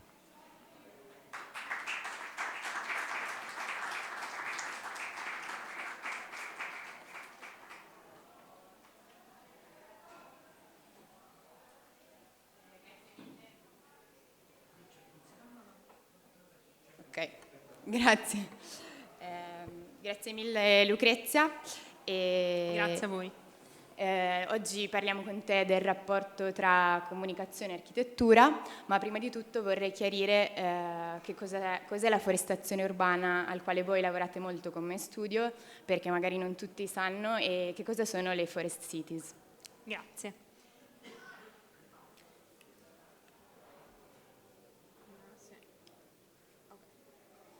Allora, forestazione urbana è l'azione di implementare gli alberi nelle città, quindi moltiplicare il numero degli alberi nelle città contemporanee in diversi modi, con diverse forme, a diverse scale, ed è un tema su cui, a partire dal bosco verticale, ma con una serie poi di altri progetti che vi farò un attimo brevemente vedere oggi, è un tema a cui stiamo lavorando molto, perché a partire dall'impatto positivo dei benefici ecosistemici che gli alberi, il verde e la natura hanno, noi crediamo che portare un numero maggiore di alberi, come abbiamo visto in architettura, nelle città, attraverso i corridoi ecologici, pian piano su tutto il territorio nazionale, sempre di più, sia un modo per rendere effettivamente le città e il territorio molto più vivibili, più sani, e quindi di conseguenza in grado di garantire una migliore qualità di vita a tutti i cittadini e tutti gli abitanti. Questo che vedete è un video che abbiamo realizzato per una call to action che abbiamo lanciato in occasione del primo forum mondiale sulle foreste urbane, che si è tenuto a Mantova e che insieme alla FAO e ad altre organizzazioni internazionali abbiamo contribuito ad organizzare, e in questo caso l'idea era quella di chiamare a raccolta, un po' anche come dicevamo, un po' come state facendo anche voi oggi, quindi chiamare a raccolta esperti da diversi ambiti che si confrontano con diverse sfide quotidiane nei propri campi, diciamo, di professione, ma che sono accomunati dallo stesso obiettivo, che in questo caso appunto è quello di rendere le città più verdi, più sane, più accessibili per tutti, e quindi diciamo sicuramente legare la forestazione urbana anche a un tema di accessibilità e inclusione sociale, ridistribuendo le modalità del verde nelle città. Queste sono alcune delle azioni, quelle che stanno scorrendo qui, sono alcune delle azioni che ci consentirebbero di portare avanti questo obiettivo, e sono le azioni su cui stiamo lavorando come studio di architettura urbanistica, un dipartimento importante di ricerca a cui dobbiamo gran parte di questo lavoro, e è il dipartimento di comunicazione in cui lavoro io. Grazie mille Lucrezia, allora adesso magari approfondiamo un po' di più appunto questo tema della comunicazione con Green Obsession, che è un libro ma anche tanto altro, quindi volevo chiederti se puoi raccontarci quali iniziative coinvolge e come è nato il concept. Grazie. Allora, Green Obsession è la filosofia progettuale dello studio che riunisce appunto tutti i progetti, ma anche la nostra organizzazione di eventi come il Forum Mondiale sulle Foreste Urbane, e che parte da, appunto, come dicevamo prima, dall'impatto che gli alberi hanno sulle città. Questa è una foto satellitare scattata dall'Agenzia Spaziale Europea che mostra la temperatura, in questo caso a Milano, l'estate scorsa, e quello che si riesce chiaramente a vedere è come le aree verdi, i parchi, i giardini abbiano effettivamente un impatto molto misurabile, un impatto chiaro e diciamo netto nel migliorare la temperatura e di conseguenza la qualità e la vivibilità delle città. Da questi presupposti, oltre da tutti i benefici,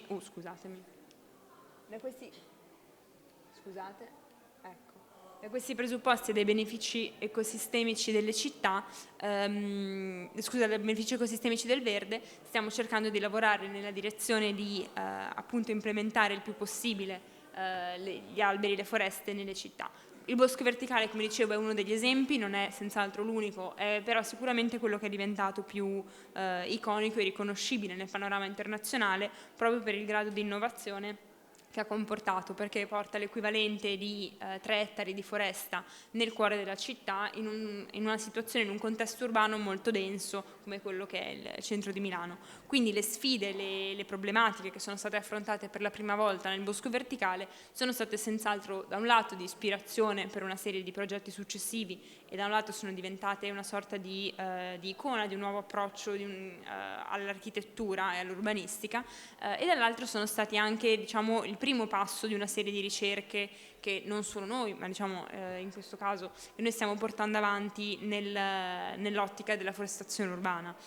Questo è tra l'altro il simbolo dell'11° obiettivo di sviluppo sostenibile, che mira a rendere le città più sane e più sostenibili, e da questo punto di vista, a partire per raggiungere questo obiettivo, i progetti che facciamo cercano di andare in quella direzione. Come dicevamo prima, a diverse scale, in diverse modalità. Questi sono solo appunto alcuni degli esempi.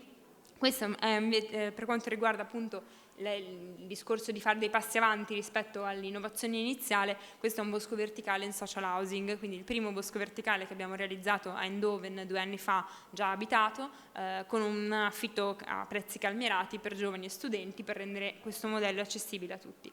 Questo per dire che a partire dall'idea, da un progetto, da una visione, che in questo caso è Green Obsession, abbiamo sviluppato una serie di declinazioni e di progetti, di iniziative e di prospettive che con l'obiettivo comune cercano di mettere insieme una serie di figure e di esperti che possano collaborare e trovare delle sinergie da questo punto di vista. Questo è un trailer del progetto Parco Italia, che se avete curiosità e voglia vi invito ad andare a vedere sul sito parcoitalia.it, ed è un progetto che abbiamo lanciato pochi giorni fa a Roma per estendere, connettere e implementare il capitale naturale in Italia.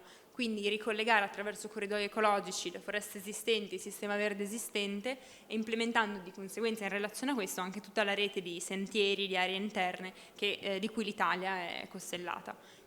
Si tratta appunto di un progetto a scala nazionale, quindi un salto di scala rispetto a quello a cui lavoriamo solitamente, ma crediamo che sia necessaria una visione di questo tipo per poter effettivamente cercare di traguardare oltre il singolo progetto, oltre la singola iniziativa, ma cercare veramente di mettere a rete tutti quelli che stanno facendo forestazione urbana in Italia in modo coordinato per un obiettivo effettivamente concreto, diciamo. Grazie, infatti voi parlavi di scala, fate progetti sia a livello nazionale ma anche internazionale, e anche nel portare questo messaggio di Green Obsession e della vostra filosofia raccogliete intorno a voi, come hai già detto, un network di esperti di diverse discipline.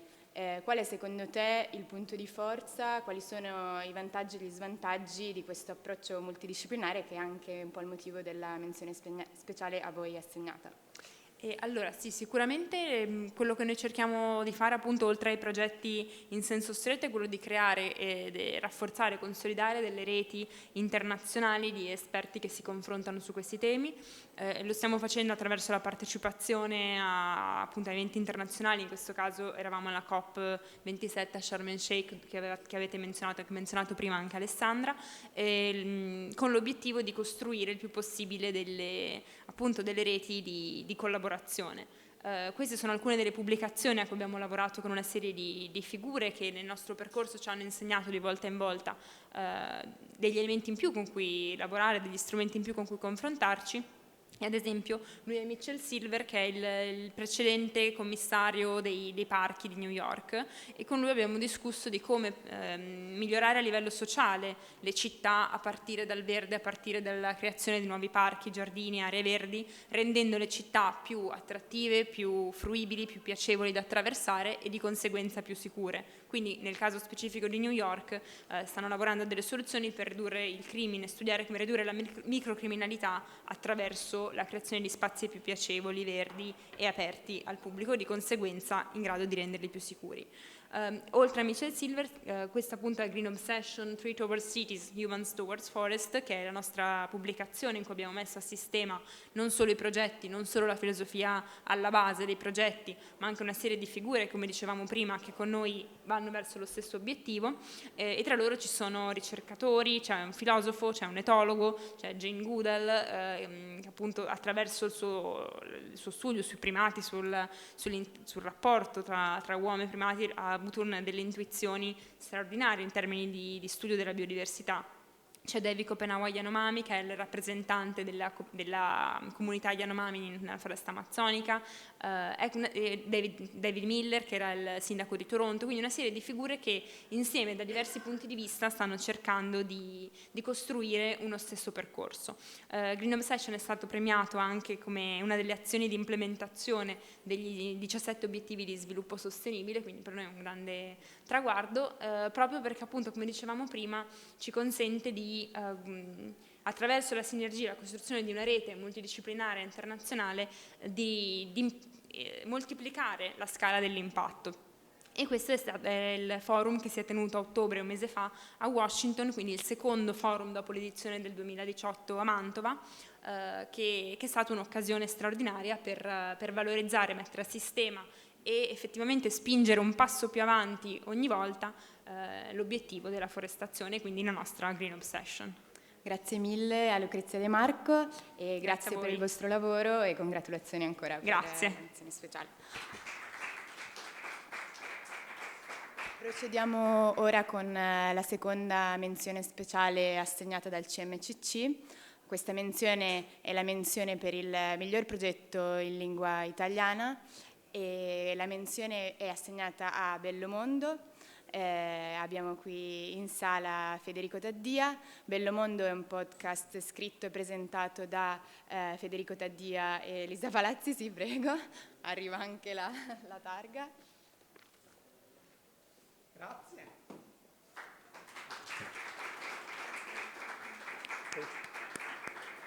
Dividerò in due con Elisa Palazzi. Esatto. Che dovrebbe esserci, tra l'altro. Sì, che ci raggiunge online.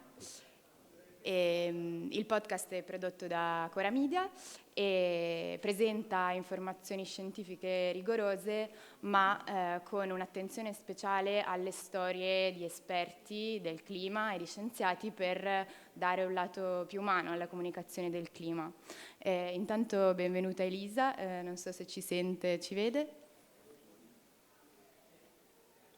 E vi vedo. Grazie, ciao Elisa. Ciao. Inizierei subito con una domanda a Federico, se ci può raccontare di Bellomondo, da dove nasce e soprattutto perché avete scelto questo approccio più uditivo alla comunicazione del clima. Certo, Bottone, sì. Rosso. Eccoci qua. Grazie intanto, buonasera a tutte e a tutti. Allora, l'idea di Bellomondo nasce, la parola chiave credo sia contaminazione. Tanto contaminazione tra un divulgatore, un narratore che sono io ed Elisa Palazzi, che invece è una climatologa. Abbiamo scelto di raccontare il clima e abbiamo scelto di farlo attraverso chi era un po' anche sotto traccia, no? Chi sta cercando di cambiare il clima che cambia, quindi uomini e donne, ricercatori e ricercatrici che nella loro quotidianità appunto dedicano tempo, passione e competenza a questo studio, dando loro voce a quello che fanno, a come lo fanno, a quella che è la loro parte biografica, a quella che è la loro quotidianità, a quello che li ha portati anche a studiare questa cosa. Quindi è stato uno strano intreccio, no? I miei anelli narrativi, le competenze di Elisa Palazzi che prendeva questi spunti e li allargava, e poi le storie vere, storie belle, storie importanti, storie attuali, storie contemporanee di chi studia il clima. Perché è un podcast?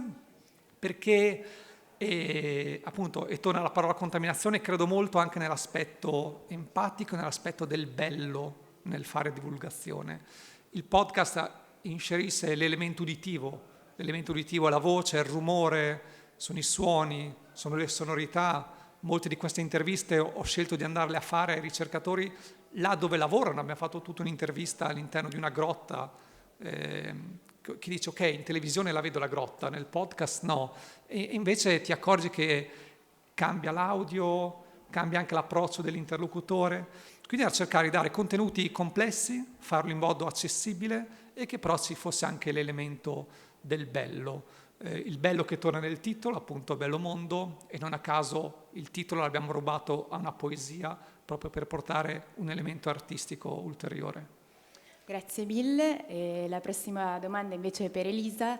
Parlavamo della grotta e di tutti gli spunti che avete scelto di includere nel podcast. Potresti raccontarci un po' come avete scelto gli argomenti per ogni episodio? Allora, diciamo, abbiamo scelto gli argomenti sulla base un po' dell'attualità, dei temi che sono più caldi in questo momento, ma anche cercando di tracciare un po' un filo conduttore che aiutasse chi ascoltava a farsi davvero un'idea della storia di come il clima è cambiato e di che cosa è importante tenere sotto la lente di ingrandimento adesso, no? Quindi per esempio abbiamo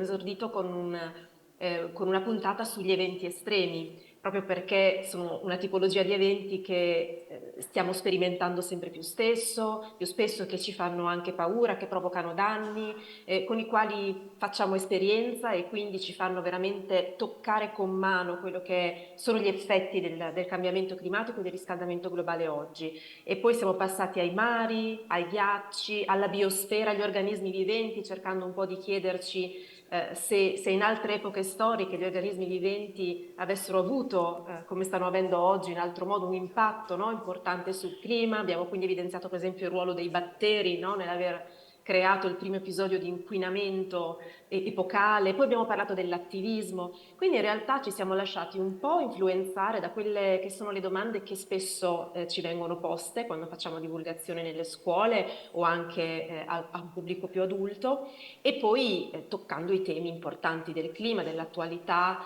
e del rigore scientifico. Grazie mille Elisa.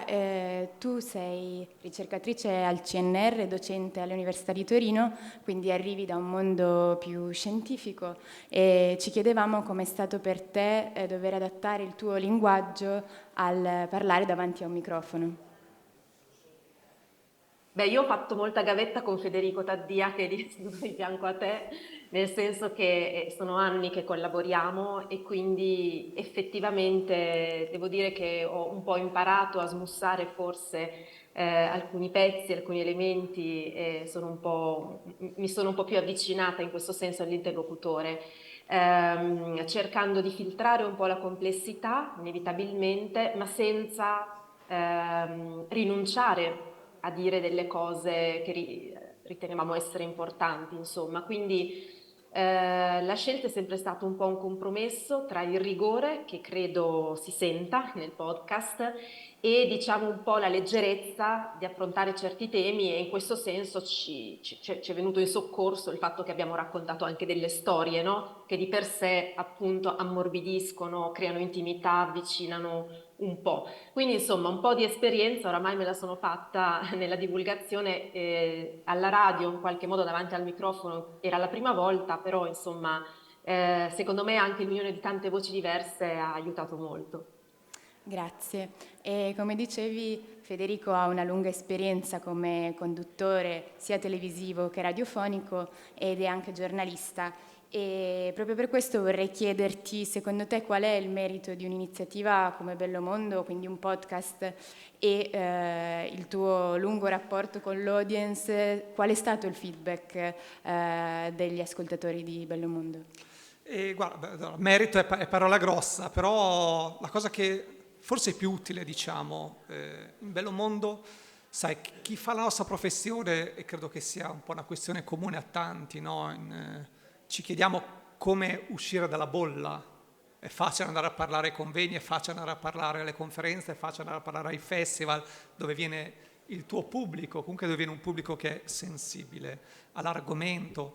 E con questo podcast, invece, con Bello Mondo ci siamo accorti che, insomma, da più lati e con più target abbiamo un po' rotto questa bolla, siamo andati al di là della bolla, quindi raggiungendo persone che magari non conoscevano l'argomento, non erano interessati, non erano sensibili e quindi insomma credo che questo sia stato un risultato importante, no? Tornando alla contaminazione con le altre arti e la contaminazione con i vari media anche, no? Perché non c'è un mezzo migliore di altro oggi per fare divulgazione.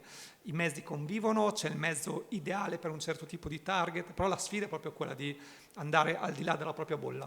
Con questo podcast in parte ci siamo riusciti, abbiamo avuto ottimi feedback di chi ci ha ascoltato per caso, e che è un po' la parola magica, no? Quando ti abbiamo ascoltato per caso e ci è piaciuto, siamo andati a conoscere, ascoltare gli altri episodi, siamo andati a vedere il lavoro che avete fatto, siamo andati, adesso vi seguiamo, ecco lì sei riuscito a buttare giù un mattoncino e hai fatto varco e questo credo che insomma questo podcast ci ha aiutato molto, è la medaglietta che gli darei insomma. Grazie mille Federico e adesso un'ultima domanda per Elisa, da ascoltatrice del podcast ho una curiosità, se doveste immaginare un ultimo episodio, un episodio aggiuntivo, il 13°, quale sarebbe l'argomento che scegliereste? Guarda, considerando che nelle 12 puntate, nei 12 episodi abbiamo parlato di tanti temi scientifici, anche molto solidi, e di come ci si è arrivati, no, a capire le cose, forse farei una puntata su quello che ancora non sappiamo, quello su cui si sta investigando molto, sulle frontiere e sulle cose difficili e magari anche sulle cose incerte, e mettendo però in evidenza che nella scienza del clima, come nella scienza in generale, l'incerto, ciò che non si sa, in realtà sono motori di ricerca, di scoperta, e quindi sono elementi essenziali. Mi piacerebbe forse esplorare un po' questo ambito. Grazie mille e ora lascerei la parola a Federico per un omaggio alla poetessa Mariangela Gualtieri, la cui poesia ha ispirato il titolo del podcast Bello Mondo e che oggi Federico ci reciterà. Grazie, sì, è la poesia di Mariangela Gualtieri, poetessa romagnola che amiamo molto, e ha scritto appunto questa predica ai pesci che dice: bello, bello, bello mondo, bello ridere di mondo in luce mattutina, in colorazione di mondo con le stagioni, popolazioni, animali. Bello mondo, questo io lo ricordo, bello, molto bello mondo, con cielo diurno e notturno, con facce che mi piacevano e musi e zampe e vegetazioni che mi sospirava leggera leggera, tirando via chili e scarponi interiori che mi infangavano, tirando via ferri da stiro che mi portavo nel petto e gran pulitura di dentro. Bello, questo io lo ricordo, bello, molto bello mondo. Io ho avuto soccorso a volte da una piccola foglia, da un frutto così ben fatto che dava sollievo a mio disordine di fondo. Sì, bello mondo, sì. Grazie mille. Grazie a voi. Grazie. E congratulazioni ancora per la menzione speciale. Grazie. Ora chiamerei sul palco, grazie Elisa, chiamerei sul palco Alessandra che introduce invece la menzione speciale della giuria.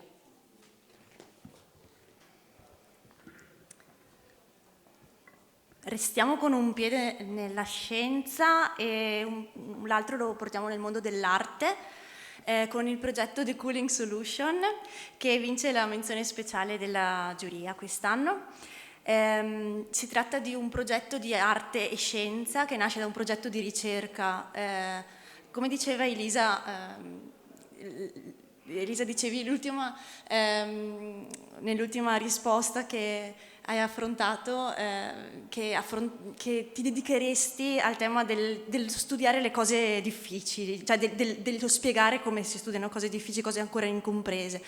E questo è uno dei temi che sono stati al centro di questo progetto dedicato all'utilizzo dell'aria condizionata, un tema ancora non del tutto studiato, non del tutto compreso in termini degli impatti che l'utilizzo di aria condizionata come soluzione di adattamento ai cambiamenti climatici può comportare per il nostro futuro. Il Cooling Solution è stato realizzato da un team di ricerca del progetto Energia, un progetto europeo, in collaborazione con Gaia Squarci, fotografa e documentarista, Element 6 e Kublai Klan. Sono con noi oggi Jacopo Crimi e Gaia Squarci, ma prima di lasciare la parola a loro farei vedere questo video che illustra in modo completo il progetto The Cooling Solution.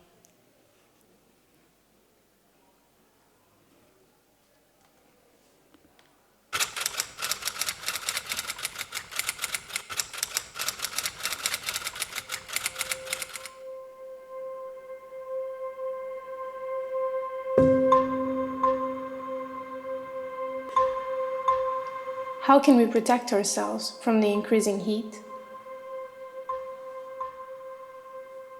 In the next 30 years, the number of days with a feel-like temperature about 32 degrees will rise in all regions, with annual variations.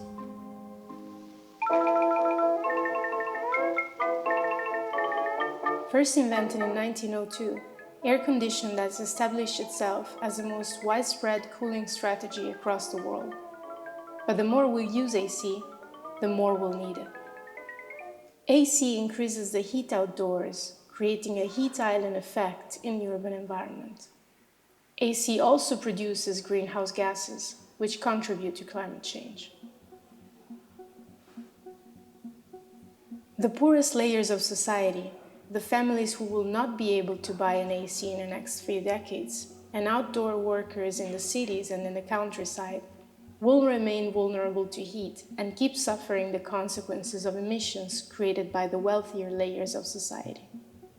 The lower middle class can now afford to buy an AC, but it struggles to cope with the cost of energy. In some households, families spend even 40% of their income on electricity because of AC. AC is also a cultural matter. Across the border, among the wealthiest social classes, the habit of isolating oneself from the outdoor environment, wearing long-sleeved clothes and ties in freezing offices when the temperature outside rises over 30 Celsius degrees, is also a matter of social status. Expensive trains, hotels, and shopping malls often ensure unsustainably low temperatures to satisfy tourists and wealthy locals' not only useless, but unhealthy habits. Leading the cooling race, almost all households in the United States or in Japan have already installed an AC at home today and will add very little share by 2050. In countries like Italy, which historically haven't used a lot of AC, families are now increasingly buying units because the climate is getting warmer. But it is rather in populous, tropical, emerging countries that a shift will happen. Here, temperatures are already high, and thanks to the growing economy, more and more middle-class families will be able to afford an AC. According to the International Energy Agency, 10 new AC units will be sold every second for the next 30 years, bringing the number of installed units worldwide to 5.6 billion by 2050. Since electricity production is still heavily relying on fossil fuels, the high amount of energy used by the increasing number of AC units could account for up to 7% of the global cumulative greenhouse gas emissions between now and 2100. Countries like India, Brazil, and Indonesia, which have suffered historical wrongs and saw other countries develop at their expense, are now some of the most exposed to the consequences of climate change and will need to take that into consideration while pushing for their own development. In the last century, architecture has left wisdom aside to comply with the thirst for rapid growth in modern cities, following for decades the logic of maximum profit with minimum investment, isolating each unit, and actively creating the need for AC.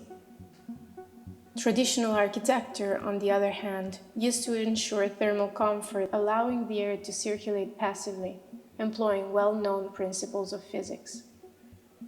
Architects and scientists across the world are now rediscovering traditional architecture and combining it with emerging technologies. In Rio de Janeiro, Brazil, the Museum of Tomorrow, designed by Spanish architect Santiago Calatrava, uses seawater instead of fresh water to lower the energy consumption of its AC system. In the city of Tegal, Indonesia, scientists are testing energy-efficient buildings for social housing using sensors that measure heat and air circulation. In Delhi, India, an architecture studio pours water through passive screens and terracotta to cool down by 15 degrees air heat exhaustion from machineries. Near Rome, Italy, researchers found that the cooling potential of Mediterranean plant species can be around 20 degrees on naked walls during the full summer. It is now clear that the time of energy-intensive material comfort needs to come to an end, as humanity is facing the serious risk of being trapped in a new vicious cycle of behaviors and environments, shaped by the ubiquity of AC. No doubt, we will live on a warmer planet, and the correct use of AC can and will save the lives of the most vulnerable members of society, like children, the elderly, and people who are ill. However, private citizens, companies, and governments should now see the opportunity of monetary savings, emission cuts, and investments represented by a variety of cooling options waiting to be rediscovered, revisited, and scaled up.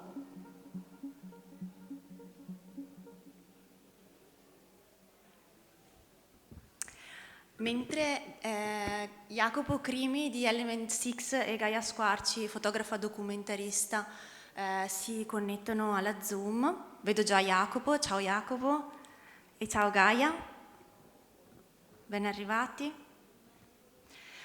E vorrei leggere la motivazione, la nota della giuria sulla decisione di assegnare la menzione speciale a The Cooling Solution. The Cooling Solution merita un riconoscimento speciale per l'innovativo e avvincente mix di fotografia, narrazione e ricerca scientifica che racconta il circolo vizioso della dipendenza dall'aria condizionata e la molteplicità di esperienze umane legate all'impatto del calore e a soluzioni di resilienza in Italia, Brasile, India e Indonesia, insieme ai metodi alternativi di raffrescamento anche offerti dall'architettura tradizionale e all'avanguardia. Da un progetto di ricerca è nato un progetto artistico, una mostra fotografica interattiva, quindi anche una mostra che ha coinvolto il pubblico, c'è stato uno studio approfondito dietro e chiederei a Jacopo di Element 6 come è stato possibile creare questa sinergia? Come è nato questo progetto? Quali attori l'hanno reso possibile? Com'è possibile per la scienza riuscire a raggiungere il pubblico attraverso l'arte in modo efficace? No. Buonasera a tutti, innanzitutto grazie per il premio, insomma, e per averci invitato. Allora, come spesso si dice quando si ricevono i premi, ma in questo caso lo pensiamo veramente, insomma, è davvero un lavoro di squadra, nel senso che è stato necessario ogni singolo attore, elemento di questa grande squadra. Quindi, come accennavi Alessandra, il progetto il progetto The Cooling Solution parte da un progetto di ricerca lungo 5 anni. Quindi è un progetto dell'European Research Council basato a Ca' Foscari, e come un progetto appunto così lungo ha generato molta letteratura scientifica, direi più di una ventina di paper. Io con la mia società mi occupo della divulgazione per il progetto di Enrica De Cian, appunto Energia. Quindi dicevo, la prima cosa fondamentale è stato il materiale di ricerca, poi è stata necessaria la visione anche della leader del team di ricerca, Enrica De Cian, che dopo la piccola collaborazione che avevamo iniziato con Gaia, dove avevamo chiesto delle foto semplicemente illustrative, colpita diciamo dalla qualità delle foto di Gaia, ha deciso di fare questa mostra fotografica, ci ha proprio chiesto di fare questa mostra fotografica e ci ha sinceramente un po' spiazzato all'inizio, però insomma abbiamo cercato di farla funzionare, quindi abbiamo cercato storie con Gaia che potessero essere interessanti da raccontare, buoni esempi prima di tutto, abbiamo cercato, quindi ci siamo messi in contatto con architetti, ingegneri in questi 3 paesi che hai nominato, India, Indonesia e Brasile, e abbiamo completato il lavoro in Italia. Però, insomma, strada facendo, quello che è successo è che ci siamo resi conto che mancavano, insomma, che i buoni esempi non erano abbastanza, quindi diciamo che è stato un lavoro in progress. Tornando con le foto del primo viaggio ci siamo resi conto che era molto importante l'aspetto umano. Gaia vi dirà un po' di più su questo aspetto qua. E poi è stato essenziale coinvolgere una curatela, nel senso abbiamo proprio coinvolto questo collettivo che si chiama Kublai Clan, che ci ha curato, ci ha aiutato nella selezione delle foto e nel costruire diciamo una narrativa e una grafica coerente. Quindi ha reso giustizia poi a questo progetto, a molteplici sfaccettature, quindi ripetendo la parte scientifica, la parte fotografica, la parte di storie, e insomma tutto questo integrato per andare a produrre poi questo progetto complesso, quindi che è una mostra fotografica, un catalogo e un sito web. Quindi essenziale, diciamo, dal mio punto di vista è essenziale il team, è essenziale le diverse prospettive e il dialogo, quindi senza retorica è stato fondamentale ogni elemento, Gaia, Kublai Clan, Enrica De Cian, e insomma il coordinamento e il fidarsi sostanzialmente delle professionalità degli altri. Questo è il mio take sulla cosa, diciamo. Gaia, avete viaggiato in Indonesia, India, Brasile, Italia e avete documentato l'utilizzo dell'aria condizionata e attraverso questo avete parlato di cambiamenti climatici, di adattamento, di qualcosa di complesso da comunicare. Come avete scelto le vostre storie, che approccio avete utilizzato per decidere le fotografie da scattare, qual è stato il vostro approccio nei vostri viaggi? Certo. Grazie, spero che mi sentiate. Sì. Come potete immaginare non è stato facile veicolare diciamo, questo tipo di informazioni a livello visivo. L'aria condizionata non è uno degli argomenti più sexy che si possono diciamo, proporre a un fotografo, ma abbiamo ragionato sul fatto che le strategie che tutti cerchiamo di mettere in atto per far fronte a temperature sempre più elevate sono un elemento delle vite di tutti, anche se affrontate in modi diversi, a diverse latitudini e da diversi strati sociali. Quindi ci siamo focalizzati sull'esperienza umana, quotidiana, in contesti molto diversi, per cercare di veicolare essenzialmente il messaggio che le nostre abitudini e stili di vita hanno un impatto anche su chi abita dall'altra parte del pianeta o anche su chi abita nel nostro stesso paese, ma ha delle condizioni di vita diverse, delle possibilità diverse. Nel fare ricerca, come ha detto Jacopo, non abbiamo rappresentato solo i problemi, ma abbiamo cercato anche potenziali soluzioni o alternative e abbiamo potuto pianificare in parte in anticipo, ma come sempre in ambito documentaristico abbiamo anche dovuto essere molto flessibili e aperti a quello che le esperienze spontanee e gli incontri ci hanno offerto. Credo che le foto non debbano mai cercare semplicemente di spiegare o di illustrare, ma di inserire, ma quello che ho cercato di fare è stato inserire elementi che potessero incuriosire il pubblico e aiutarlo a immedesimarsi con le persone ritratte, qualsiasi situazione stessero vivendo in quel momento. Grazie Jacopo, grazie Gaia. Adesso a breve chiamo Jeff Biggers per l'annuncio del vincitore del CMCC Award. Prima solo una nota per chi ci sta seguendo da Zoom, sono arrivate diverse domande in chat, non abbiamo il tempo per affrontarle tutte e per affrontarle in generale oggi. Troverete la registrazione online sui nostri canali YouTube e su climateforesight.eu, il nostro magazine, e cercheremo per quanto possibile di dare comunque un feedback alle vostre domande successivamente. Passo la parola a Jeff Biggers, membro della giuria del CMCC Award, per la conclusione di questa iniziativa con l'annuncio del vincitore. I have the honor to announce the award, Rebecca Ballestra Award for 2023, the Climate Change Communication Award, Rebecca Ballestra 2023. And the jury, which is comprised of artists and scholars from around the world, this year decided to give the award to the Council on Energy and Environment and Water, which is based in New Delhi, India, for their series of films called Faces of Climate Resilience. This is the citation from the jury this year. Faces of Climate Resilience conveys a powerful message of resilience through the art of filmmaking, focusing on some of the most marginalized community and climate vulnerable areas in India.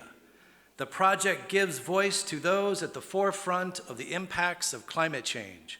The short films help expand our understanding not only of how climate change is affecting the most vulnerable communities, but it also demonstrates the role of local knowledge and action in strengthening vulnerable communities' resilience to the impacts of the climate emergency. Through storytelling as a poetic approach, Faces of Climate Resilience humanizes climate communication in the true spirit of Rebecca Ballestra's work, in line with her project Journey to Fragility, which emphasized both environmental and social aspects of climate change and looked into human interventions and responsibilities toward the natural environment. So congratulations to the Faces of Climate Resilience. And we have us now, Mylan Jacob from India to discuss now his award. Thank you.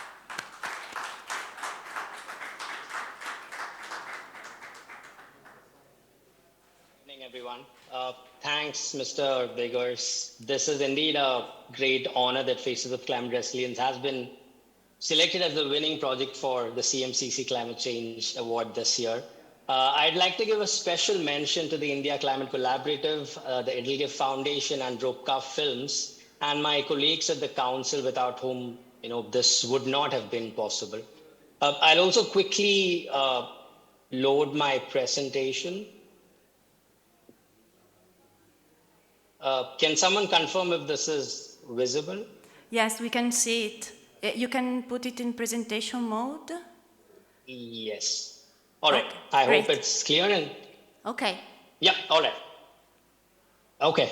So my name is Milan Jacob and I live and work in Delhi, India. I'm a communication specialist with the Council on Energy, Environment and Water, which is abbreviated as CEEW and also referred to as the Council. We are a not-for-profit independent public policy research think tank.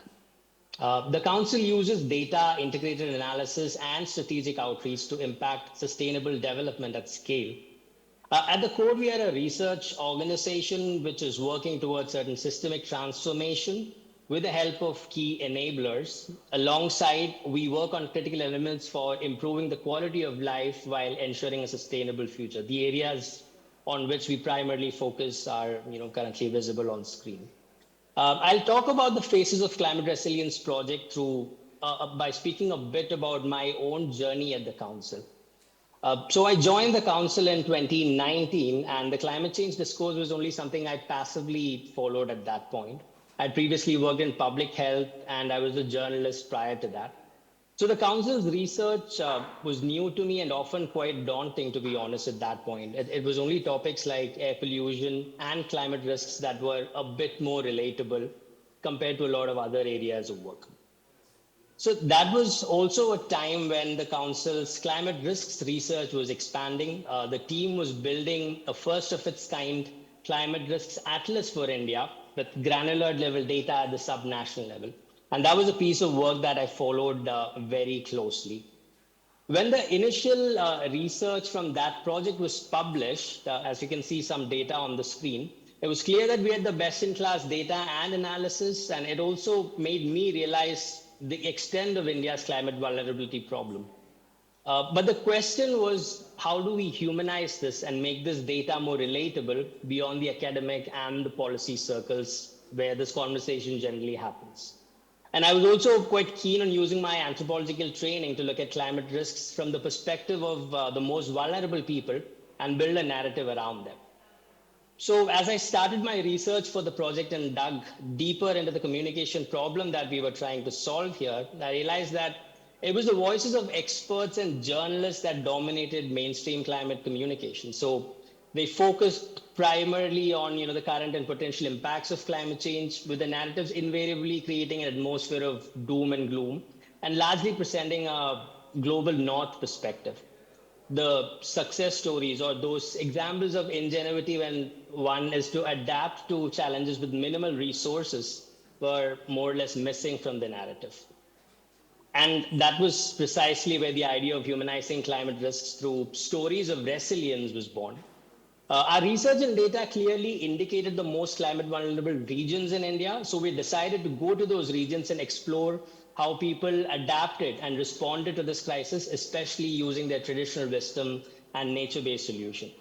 When the idea was floated, we weren't even sure what the stories we would find would be, but we were confident that the communities would be building resilience in their own ways.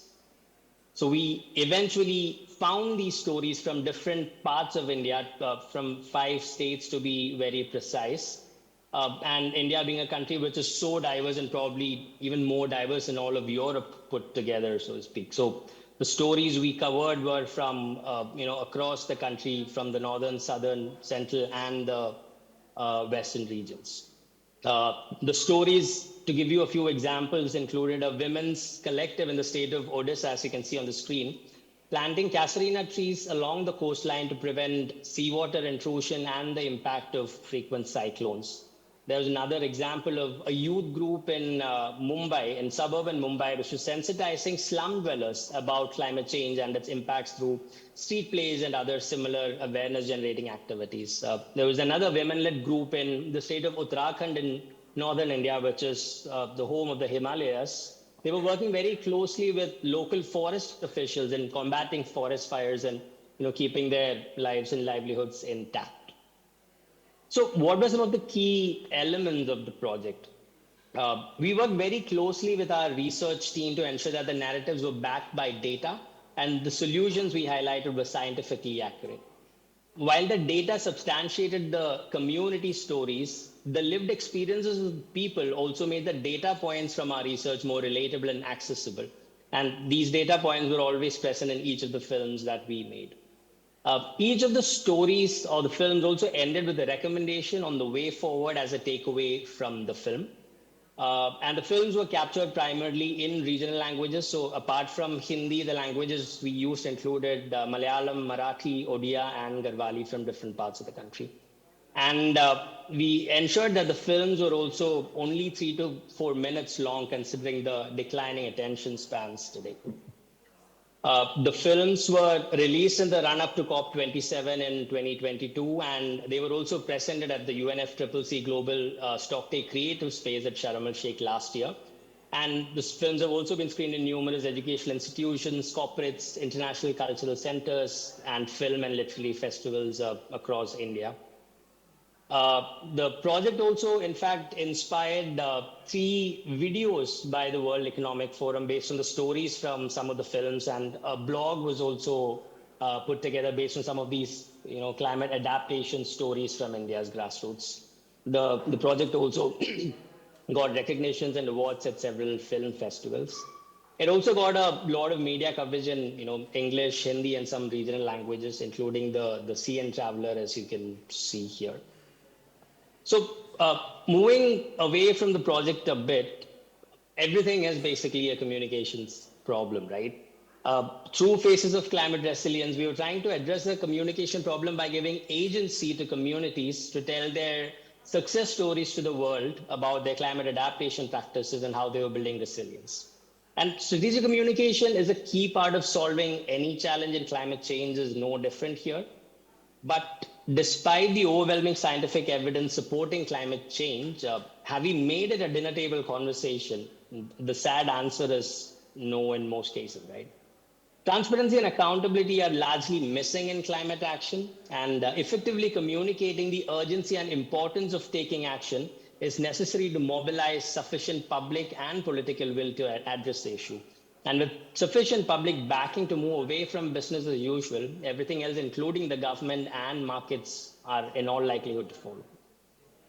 So what's missing? What should we do moving forward regarding climate comms or comms in general? So communications is not merely disseminating information, but it's crafting narratives that inspire understanding, empathy, and a collective sense of responsibility. So I'll end with 2 thoughts or recommendations, and these are not even new ideas. You might have heard them before as well, but we're definitely not doing enough of those. So firstly, we must make climate content entertaining, inspiring, and nudging action, and this requires tapping into pop culture like music, cinema, arts, influencers, and celebrities. One of the previous examples we saw today, where the Barbie movie and the climate stripes were combined, was a very interesting example which fits into this kind of a framework. And secondly, climate communications needs more financial support and better quality of talent to devise strategies and projects that can drive change. While climate research is very well funded, at least in a country like India, climate comms still doesn't have that kind of financial backing. A lot of that still comes from the research funding that we get through. And the most importantly, I think climate comms needs to focus more on solutions, and that should be the focus of the narratives that we have. You can watch the Faces of Climate Resilience by scanning this QR code or by visiting CEEW India on YouTube. Once again, I'd like to express my sincere gratitude to the CMCC Foundation for this incredible recognition. Thank you. Thank you very much, Milan, and many congratulations from Italy and from CMCC and from the jury for your documentary. So I think it's time to close this long afternoon. It is. I want to thank all of you, especially our speakers, and let me also remember you that all the projects that participated to the award, to the two edition of the award, are listed and in the website www.cmccaward.org.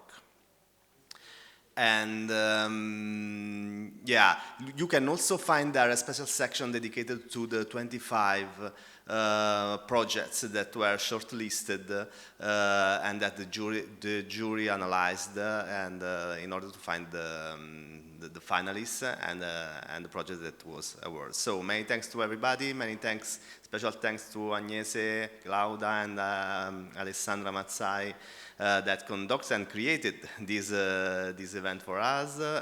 Many thanks to all of you. Thank you very much.